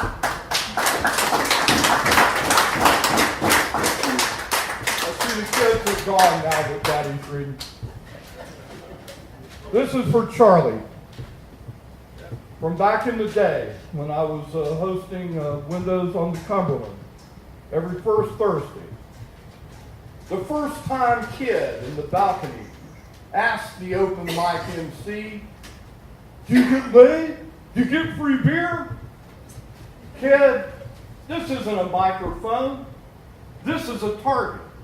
Some ladies see something here, but it's never what they thought they saw. And one or two have admitted to resenting me simply because I know my way around these words that I throw out between the words we came to hear. The last one believed I had millions of friends because I excel at saying hello, and thought it unjust that I should become known for doing the work that I have been doing all this time by doing it. And kid, she claimed I did it all for my own damn self. But I don't know of any damn thing that anyone does that isn't done for him or herself. And if it is, it probably isn't done too well. The first one told me it made her mad that I possessed the self-confidence to get up and do what someone must to make this go. And I never asked what the alternative would be to doing it right, if I do it at all. And I think if I had, she'd probably have said that she wasn't sure. I guess they want someone who can MC life. And I'll tell you, kid, when it comes to that, there are very few who even know how to get the mic turned on, much less oversee the show with wit and skill and the gift of gab. And I'm not one of them. Anyway, I don't get my beer for free, but I do get it cheap. So why don't you run grab us both one? Just tell them for me, and tell them to put it on C. Rob's tab.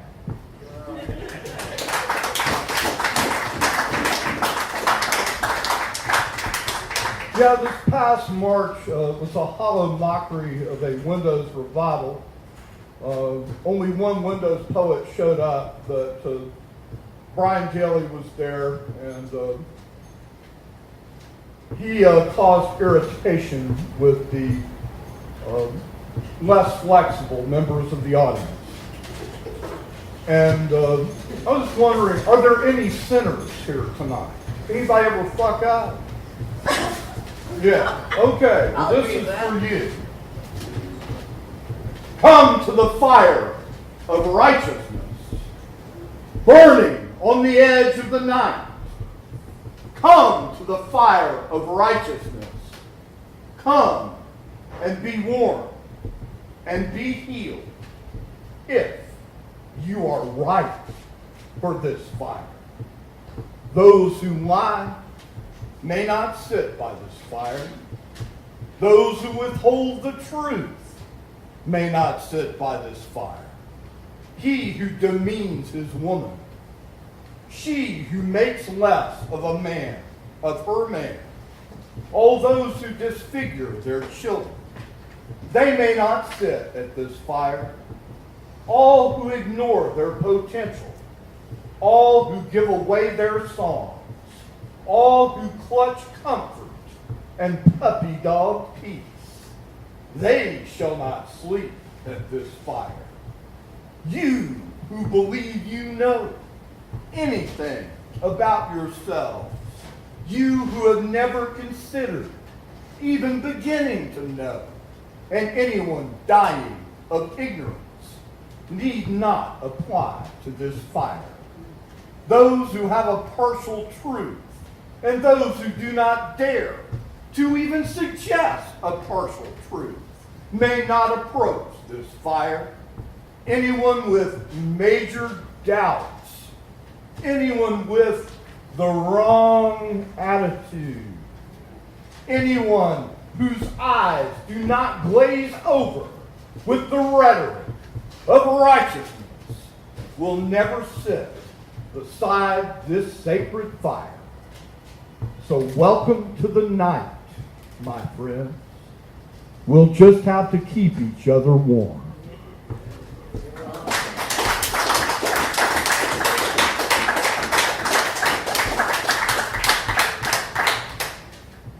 Turn off the mic and go home. Ice Cube asked old maid, academic masturbation. lights and music, masquerade, performance artists howling, giddy gush and wounded wine at the birth and death of love, and fashionably drunken failure puking are common at the microphone, but none of them are poetry. The poetry slam revolution pits apples against oranges, and the taste of two or three declare one fruit the finest. A tinfoil title belt bestowed for verbal shadow boxing means something about someone, not too much about poetry. Words on war and homelessness are admirable and also usually predictable, regardless of sincerity. Find a brand new way to say bad isn't good, or otherwise, it's a letter to the editor. It isn't really poetry. The president, if not always, is usually an asshole, and it does no harm to tell us, but I'd hardly call it poetry. Displaying your public affection for Jesus Christ or any other brand name avatar is fine. You may be right or no more wrong than the rest of us. But preaching, especially to the choir, is rarely ever poetry. Can I get an amen, somebody? Amen. Amen. My conclusion. So many examples of failure. Clearly, as of yet, no one has written a single poem. And if they did, it wasn't really poetry. The truth is always safe from words. You didn't hear it from me.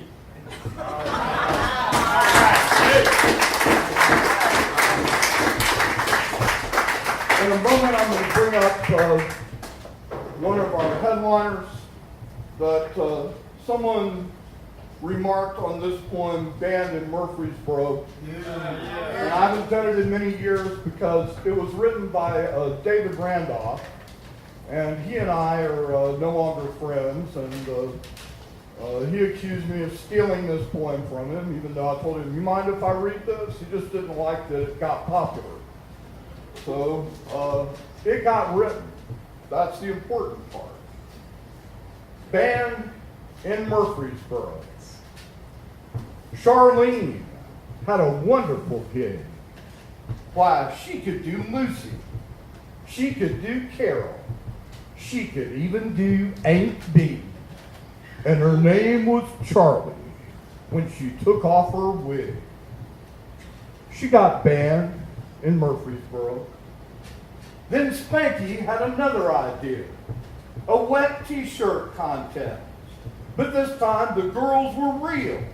Heard tell even the devil was there. He got banned in Murfreesboro. Chris Smith was a local cartoonist, gigging for the campus paper. His cartoons were, quote, racist. His cartoons were, quote, sexist. They betrayed an intimate knowledge of drug culture. And worst of all, he insulted our president. He got banned in Murfreesboro. There was a black preacher named of Reverend Stagger.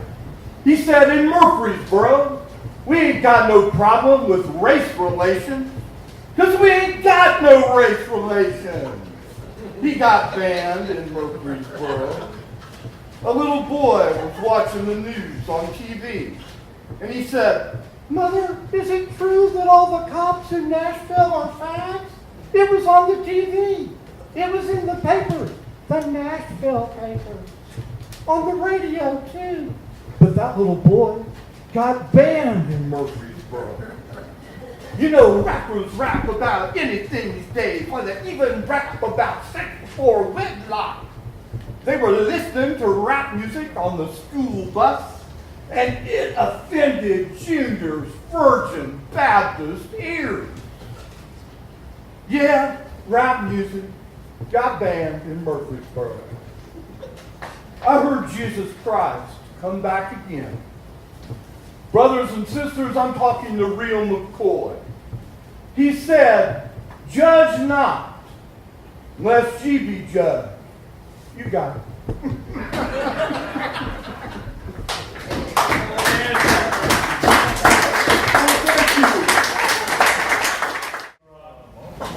This next poet, I wrote my first real poem when I was 15 in 1972. And in 1976, I was fortunate enough to get it published in a slim little volume called the Nashville Poets Anthology. And that's when I first ran across the poetry of our next reader. And I was taken with him right away. And he's been around for a while, and he's been at all the readings, and we're very, very fortunate to have him here tonight. Ladies and gentlemen, please welcome Tom House. I was 47, so I don't know what that ties in with what we're doing there. 76. I was killing time here in Nashville, playing in bars and vegetarian restaurants. And then these people came from Chicago, and they used this poem to kick off their record. It was called Across the Alley, which was the alley between Tootsie's and the Ramen, where Webb Pierce and Hank Williams and all those guys used to run across and get a beer in between singing their songs back in the 50s. So anyway, this poem kicks off that CD, and that's kind of how I got known outside of a 3-block area over in Greenfield Village. I walked off stage with old Hank, and I never did look back. The lights are bright, applause is loud, the crowd ain't right necessarily, and sometimes the guts of the moment get all twisted, and you got to give more expecting less. And if it ain't on record or tape or film, does that mean it never happened? If someone important you know don't stamp at his seal, say, yeah, that cat was pretty hot. No, I walked off stage with old Hank that night so drunk I could have stumbled, but didn't and wouldn't. And surprising them all every turn more than they ever could or did me, kept step, keeping it hard beat, low down, right there, kicking up, howling, how making it made sense more than anything this moment really might have meant. I know I ain't saying demons are gospel, but none of us are. Sorry-ass son of a bitches can kiss mine, he laughed. And he took aim and shot out the spotlight.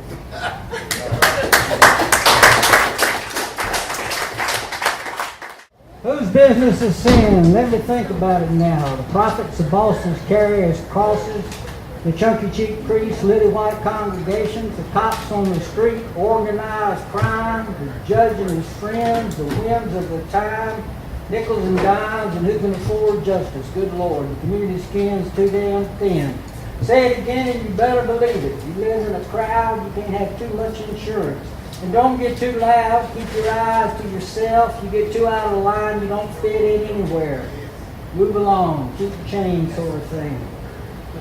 Now you're talking about sinning like it's something going to end. You're going to trade in your lust for a full gut and trust, a sanitized, subsidized version of getting it. Cruising off a conveyor, ain't nobody sweating it.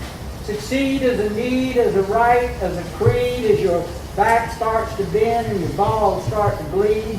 And you're still good for a laugh, looking to find something sounds like the truth on the edge of it all, an ideal or a sorrow, like the pulse of a mob. Got you hung up the closet, the scaffold, the wall, fighting off demons you don't half recall and balance so well you can't ever fall. So look yourself in the eye and see if handling why it matter at all that you lived or you died can get next to you, close to you, like it's eternity. The last glimpse that you get before the eye finally blinks. And when it comes down to fact and your life is your past, the answer you give when your God finally asks, whose business is sin? Well, that's the devil's, my friend, and you're known by the company you keep.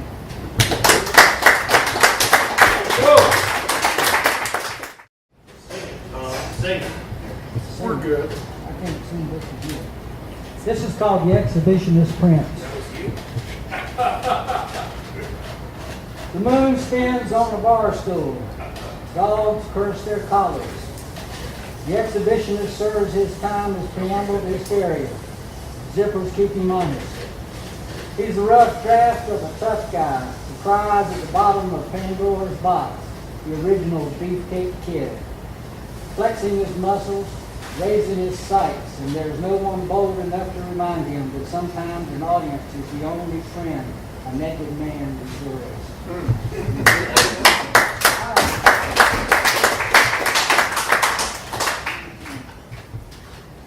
Good deal. God's dog runs free on a long windy night. Black clouds scowling, howling eyes. Hot tears burning down his cheek. And God's dog runs free across the desert. And once I was young, and once I was proud, and once my tongue barked loud. Now the moon hears my tune, it's all hate, it's all hurt. And God's dog runs free across the desert. And sometimes it seems, looking back on bad dreams with the shivers and the shakes, that freedom's so easy and all that it takes is a scavenger soul, nowhere to turn, one step ahead of the fallen, and where you feed on, it's your master, your own. The old ending frenzy of your own lathered bone that haunts you and taunts you till your stomach starts to churn, knowing sooner or later you're gonna fall in your turn. And God's dog runs free on a long windy night. Like clouds scowling, howling eyes, hot tears burning down his cheek. And God's dog runs free across the desert. Ooh, hey, ah, hey, hey.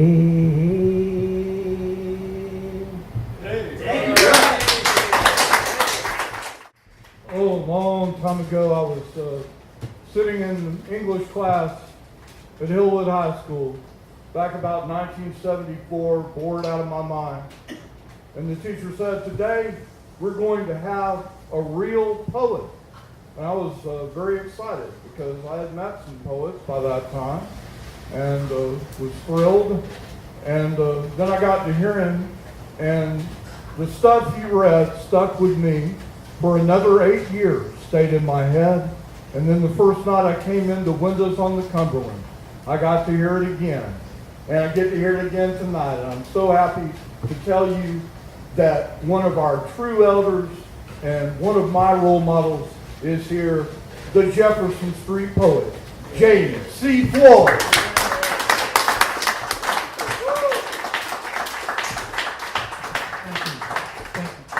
You know, it hasn't been said, but this book is history. Windows on the Cumberland is the first continuous open mic poetry reading in Nashville.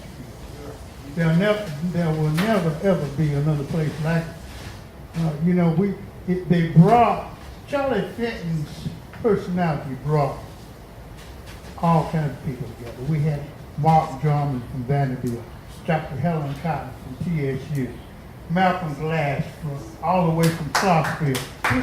We all came together and we fellowship. And then you might be sitting and listening to some poetry and some gal stumble up to the mic and say, take a wrinkled sheet of paper out and say, I wrote this in the parking lot. And blow you away. Blow you away. No, you might see anything there. And so this book is just, I took a class in poetry and romantics from John Alford. I haven't seen him in years. I heard he's Dr. John Alford now. And he required us to write a paper that found the common denominator among all the poets we studied up to that point. And so, you know, being a little student, good student and all, you know, I wanted to kiss his ass real good, you know. And I worked hard on this paper and I turned it in and he said, Mr. Floyd, I'm not going to dignify this paper with a grade. And I said, what? You know? A real teacher will bring stuff out of you you never knew you had. He turned down 2 papers. And I was getting ready to quit, but I said, fuck it, I'm gonna write what I think. They're all crazy. You know? And so this poem came out of, I turned it in. And I got an A or A minus, because I had to misspell words. But poets are crazy. They attempt to reach past the thin veil of this reality and touch with their pencils that core of beauty which is the essence of everything. They always fail. Yet they try again and again, like a moth in its efforts to reach the flame. Upon an ocean of facts, amid waves of impossibilities, they float imprisoned inside transparent bubbles of dreams. And it's so hard for poets to make it among sane people because they're always wondering while everyone else is satisfied, always frightened while others feel secure. And the only scars they have to show for the wounds that cause them so much pain are their poems. Poets are always laughing while others crying as others laughing. Each poem that causes them to die is a breath of life. Each breath of life heals them. Poets know no language they can call upon to make what they feel understood, but people call them great and immortalize them for their inability to communicate. All poets are crazy.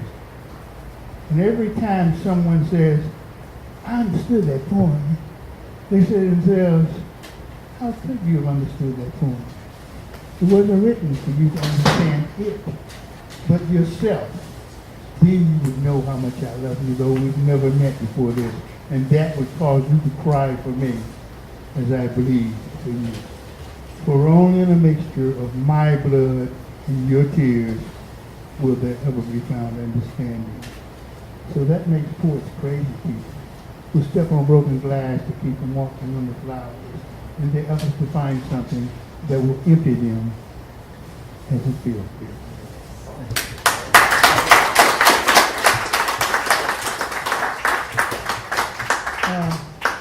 When I have occasion to talk to students, I tell them all the time, you want to know what happened at any point in history, don't go to history books. History is written by those victors and then controlled by the political party that's in charge. If you want to know what happened at any point in time, read the Romantic poets. Look at the art. Look at the art of any time. It'll tell you exactly what that time was like. And so I write about our time. This is called The Painful Truth. I've seen flowers bloom, wither, die, and get trampled into dust. But I've never seen a flower moved by greed, jealousy, envy, or mistrust. I've seen trees stand tall and proud, showing the world all their strength, then tumble to the earth and rot away.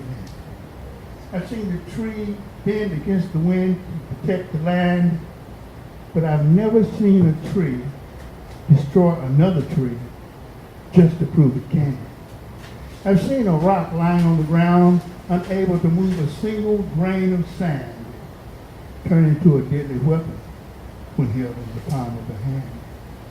I've seen a rabbit sunning in a meadow after suddenly run for cover.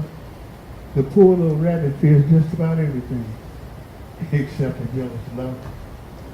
I've seen animals mate by day and be gone their separate ways by night, but there's only one species in all of nature that gets drunk, comes home, and starts a fight. I've seen a pack of hungry gray wolves cut the life of many a weaker creature short, but I've never seen those bloody beasts killed needlessly for what we would call sports. I've seen animals mate by day and be gone their separate ways by night. But there's only one species in all of nature that drunk comes home and starts to fight. I repeat that. I've seen the ground covered with cool glitter in winter. I've seen it covered with golden leaves in fall. And in springtime, I've seen it covered with blood for no sensible reason at all. Only one species in all of nature destroys justice to destroy, and gloats and boasts over senseless victories and feels a sense of joy. Oh, how perfect is the creation's handiwork until you get to us. All others inspire pleasure and beauty. We inspire disgust.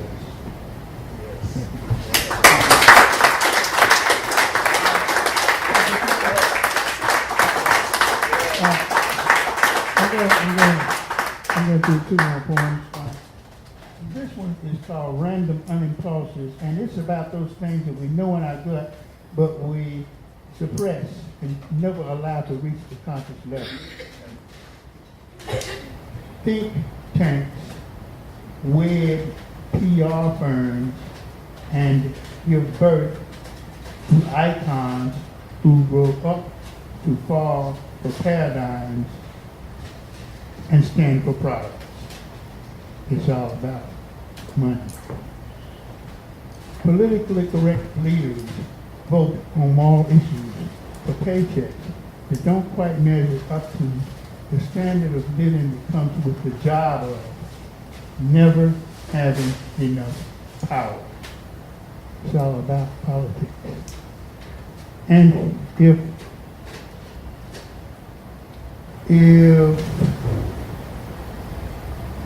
there had been welfare 2,000 years ago, Joseph and Mary would have had a semi-decent place to raise little Jesus to believe he needed chemical stimulation to help him become the Christ while he was on his way to the joint with 3 to 5 for breaking and entering instead of cross for our sins.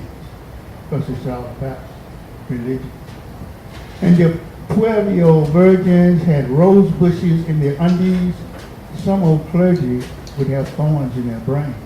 Because it's all about facade.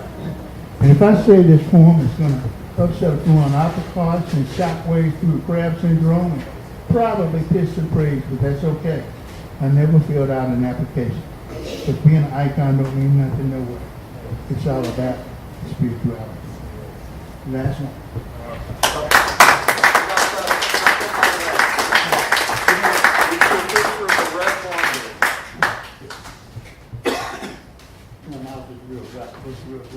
So I'll do this last one. It's called Junkman. For Charlie Clinton. When I was growing up in Nashville, Tennessee in the 1950s, there was a man who used to come around driving the biggest wagon in the world, drawn by the biggest horse in the world. He collected things nobody wanted anymore and either repaired them or sold them to the junkyard for recycling. Now, I don't know if anybody ever knew his real name. We just called him Junkman because his bass voice song was as much a part of the day as the fragrance of honeysuckle. We hear him calling, Junkman, Junkman. If you can't use it, I sure can. Junkman.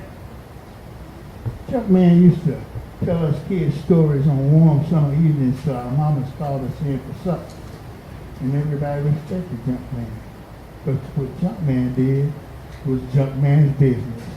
Junkman, Junkman, if you can't use it, I sure can. Junkman. Hey, lady, that old scrub board's done scrubbed a many a piece, that's for sure.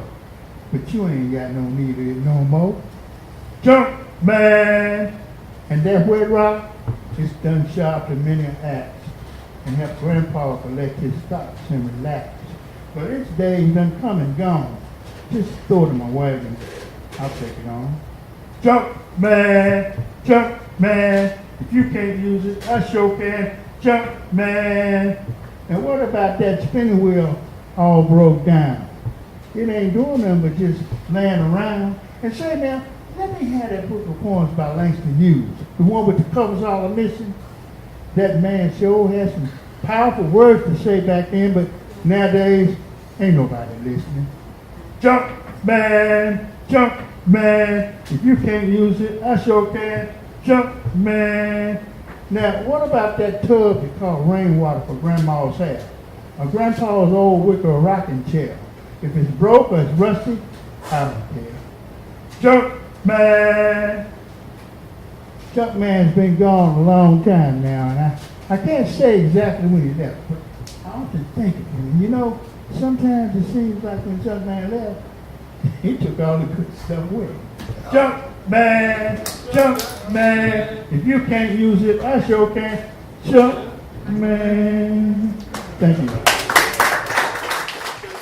Next up, he doesn't usually stay out this late, so we're very fortunate to have him tonight. Please welcome Clyde Watkins.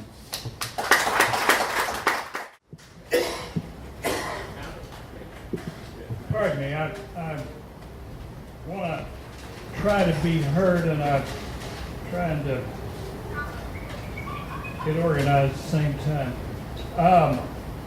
I want to use some of my time to do a little quick in memoriam to a brother and a sister who have died. And I'm going to read, you guys remember Kathy Skaggs? Oh, yes. Yeah. Her poem, Two Birds, Possibly Three. He asks to be sweet-talked in poetry, not knowing, or knowing not caring for the danger, like asking a surgeon remove an organ, a sculptor carve me something, a hurricane tickle my ear.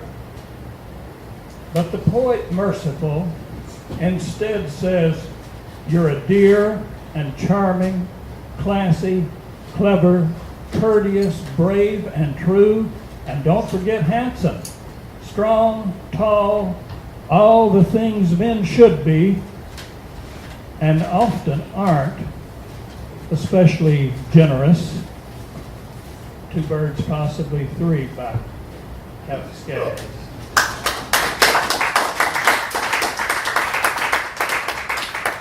And maybe you remember Jordan Hall. Oh, yeah. Oh, yeah. Sky Dream. In Dream,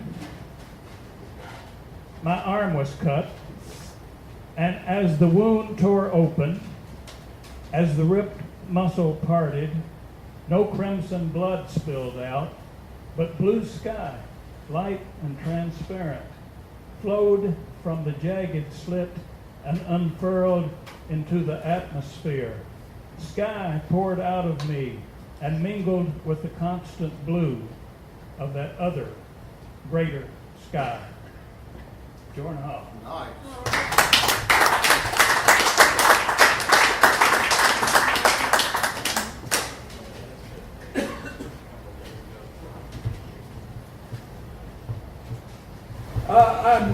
I'm glad Jimbo Green is being remembered. And this little piece, naturally titled Poem, Jimbo Green's actually a character in this poem, along with another character, Horsefly. Horsefly, talking to Jimbo Green, said, they were talking about Sigourney Weaver, you got to remember, said, Jimbo, I'm a feminist. Then whether he was going to say if or but or whatever, we can't know. Because Jimbo interrupted him, said, I'd cut that shit out, boy. You ain't getting no pussy with that. That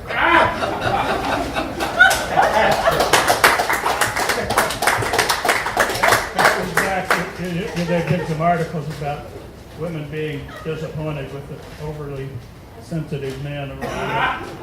Things have changed some, haven't they? I hope. And this is a Radnor Lake poem.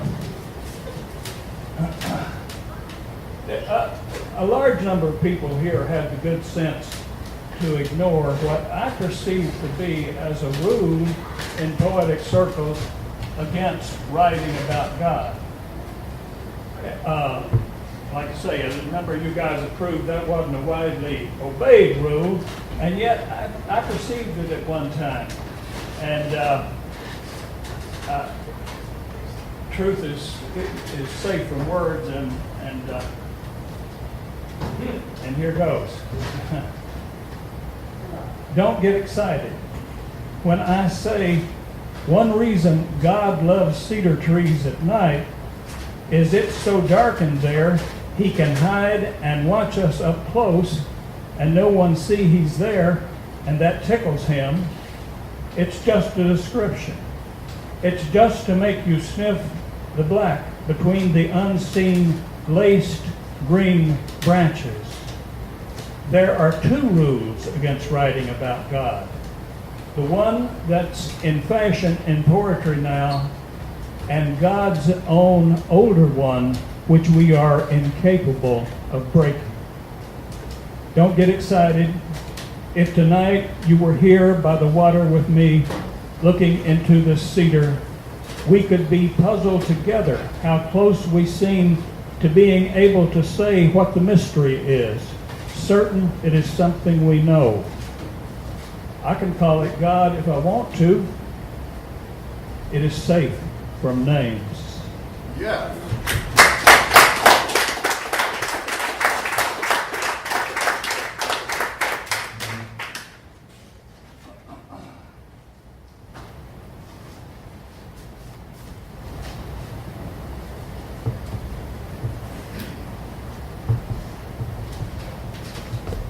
The last 2 poems I'm going to read have a connection that I'll explain after I read this first one.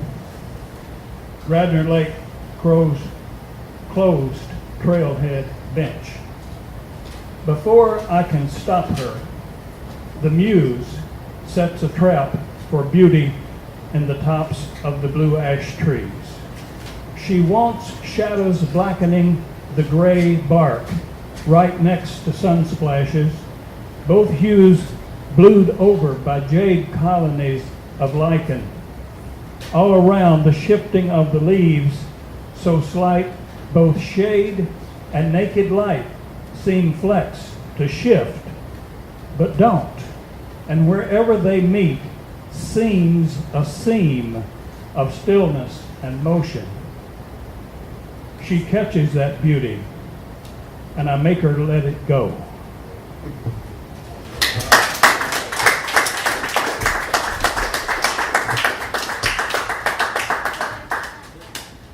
I went to Walla Walla Poetry Party in 2005 and met Hugh Fox there. We were the oldest guys around and became buddies. And so I sent him 5-speed to review. And I was excited about that, but he didn't like it at all. And he singled out that poem I just read, in memory of Hugh. Hugh Fox scolded me for writing about sun and leaf shade together. Like that's not enough going on to put in a poem all by itself. I wonder, could he see their magical merger? Through the forest leaves on down the hill to the lake this afternoon, darkness of trunk and leaf lifting into shining till shine and dark cancel each other out into a dusky glow. If he sat here with me, I wondered would he see what an opportunity it is for both parties. For its part, the brightness, which only in scattered spots drops all the way to the forest floor, as if the blazing out on the water had hopped up the hill, barely touching down. That brightness gets to enter matter, elegant, translucent matter. And on the platter for matter, great gulps of light, cubic acres of bright shade continuously drink. Hugh is smart. I trust he could tell how their mutual, certainly sexual pleasure travels through the ether into tree frogs' butts and instigates their casting forth a seine of frog song all over the summer air. I think that's to you, and I'm happy that he liked it, and glad I sent it to him because he died soon after that. So, with this next poet, and I would say he is a pastoral poet. He writes about nature as seen outside, and he also writes about human nature. He's a very disciplined poet. He's funny, and he's moving, and he prefers to write in the sonnet form. And please welcome Wild Man, John Taylor. I believe the first time I got up to read at a poetry open mic in Nashville, almost 32 years ago, it was Curtis C. Rob McWhirk who introduced me 32 years ago. You had a good run. And the best is yet to come.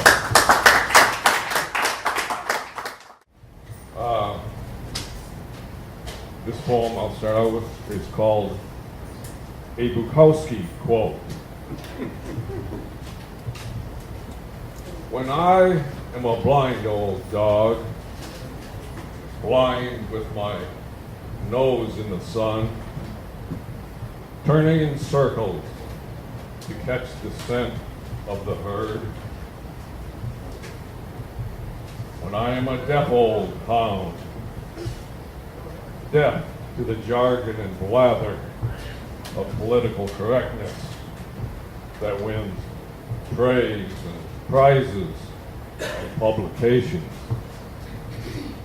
I will remember the words of Charles Bukowski, the old son of a bitch who said, wherever the crowd goes, run in the other direction. They're always wrong.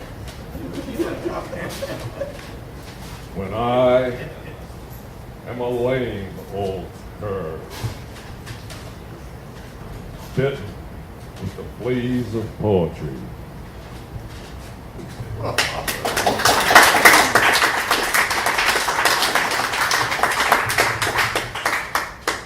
Here's a poem I posted it on Friends of the Windows, but I'd like to do it live here tonight. To a snowflake.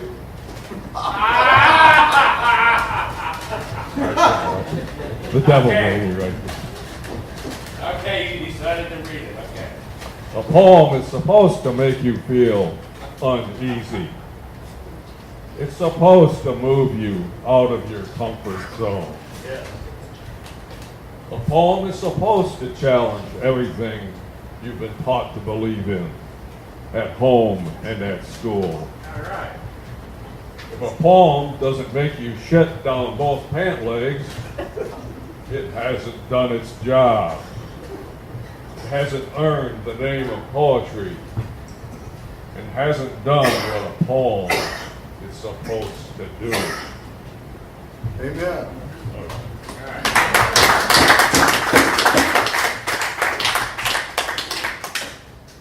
This next poem says the same thing, only it comes at it from another direction. It's called Poetry Ain't Beanbag. People who think poetry shouldn't hurt the feelings or offend the tender sensibilities of its audience, who think poetry shouldn't raise an eyebrow at the pieties and moral convictions of the world around it, should take up ping pong or volleyball, tiddlywinks or pinochle, or start a stamp collection. People who think poetry shouldn't make anyone uncomfortable in their safe space should go back to crossword puzzles.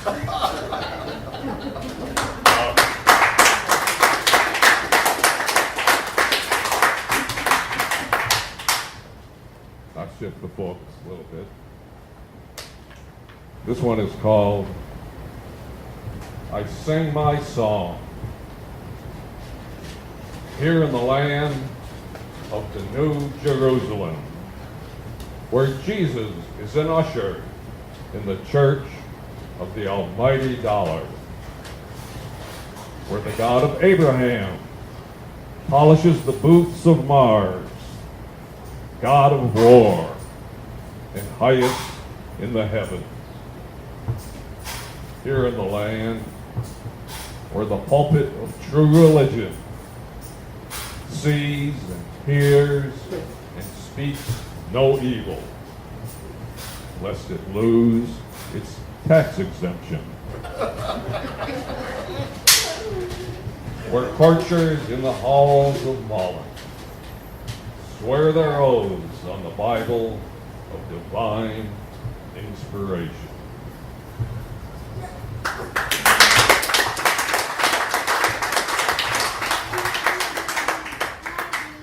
I know everyone's sick of politics, but for a poet, politics is a gift that keeps on giving. There's always some new outrage coming along, but if you call yourself a poet, you have to say something about it.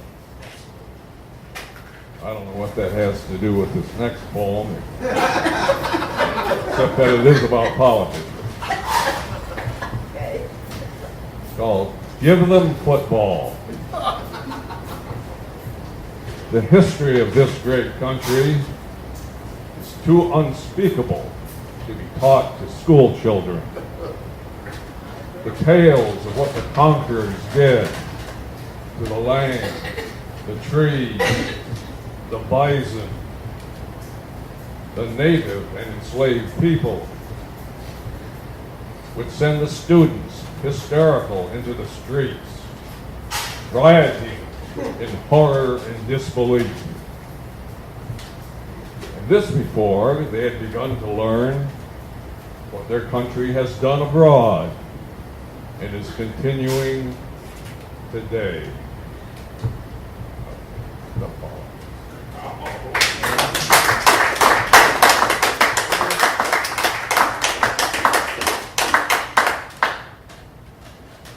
I've always said that prediction of the future is the sign of a charlatan. But I would like to speculate on what's coming down the road anyway in this next poem. This is called Into the Lifeboats. One of these times, Wall Street is going to collapse and take Uncle Sam's government down with it. And that collapse may be the next one. The one that's been overdue for a while now.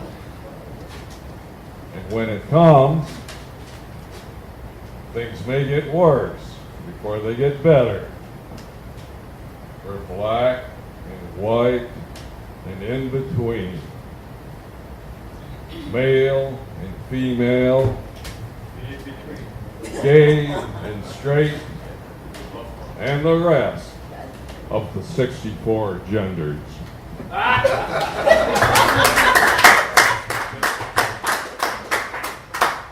Do we have time for one more? Sure. Do we have time for the champagne? Yeah, time for the champagne. Look, I discovered elm trees not too long ago, and I really like to do the elm trees. I haven't done it in so long. All right. All right. I'd have to have a beer or two. Yeah, if I'd known, I would have brought it. It's okay. Well, you're probably the only one who remembers it. Well, like I said, I just discovered them Yeah, Monday, I like it not too myself. long this year. It's been a long time. Okay. Okay. The champagne, please. As the identity politics legions, their name is Legion, for they are many. And the old, white, male, racist, sexist, trans homophobes gather for battle on the plains of Armageddon to decide the final victory of good over evil. Let us visit with the 1% of the 1% laughing their asses off in front of the TV monitor in their underground bunker at their ranch with a private airstrip in New Zealand. Thank you very much.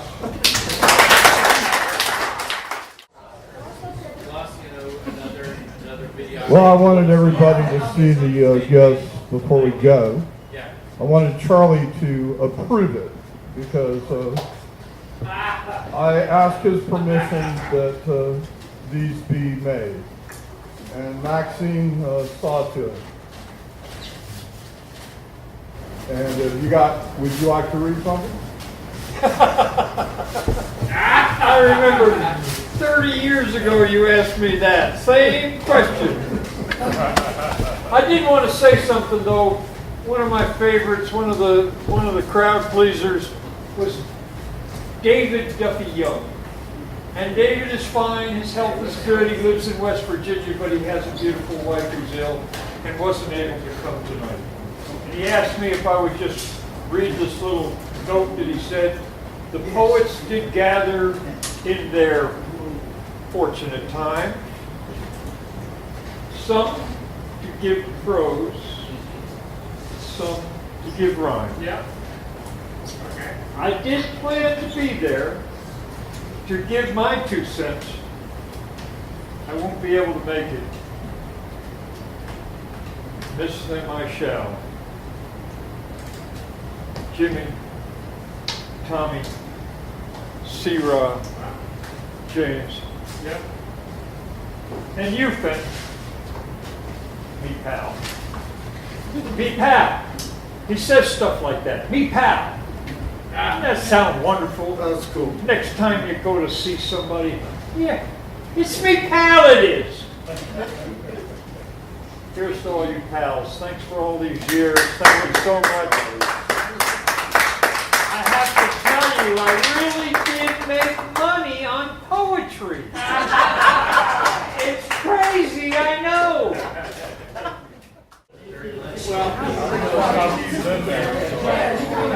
Oh, we got to do the benediction. This is how we always used to end it at the window. Normal people, make you. Oh, I hate their guts. God damn it.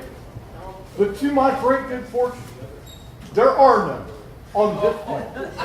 Thank you.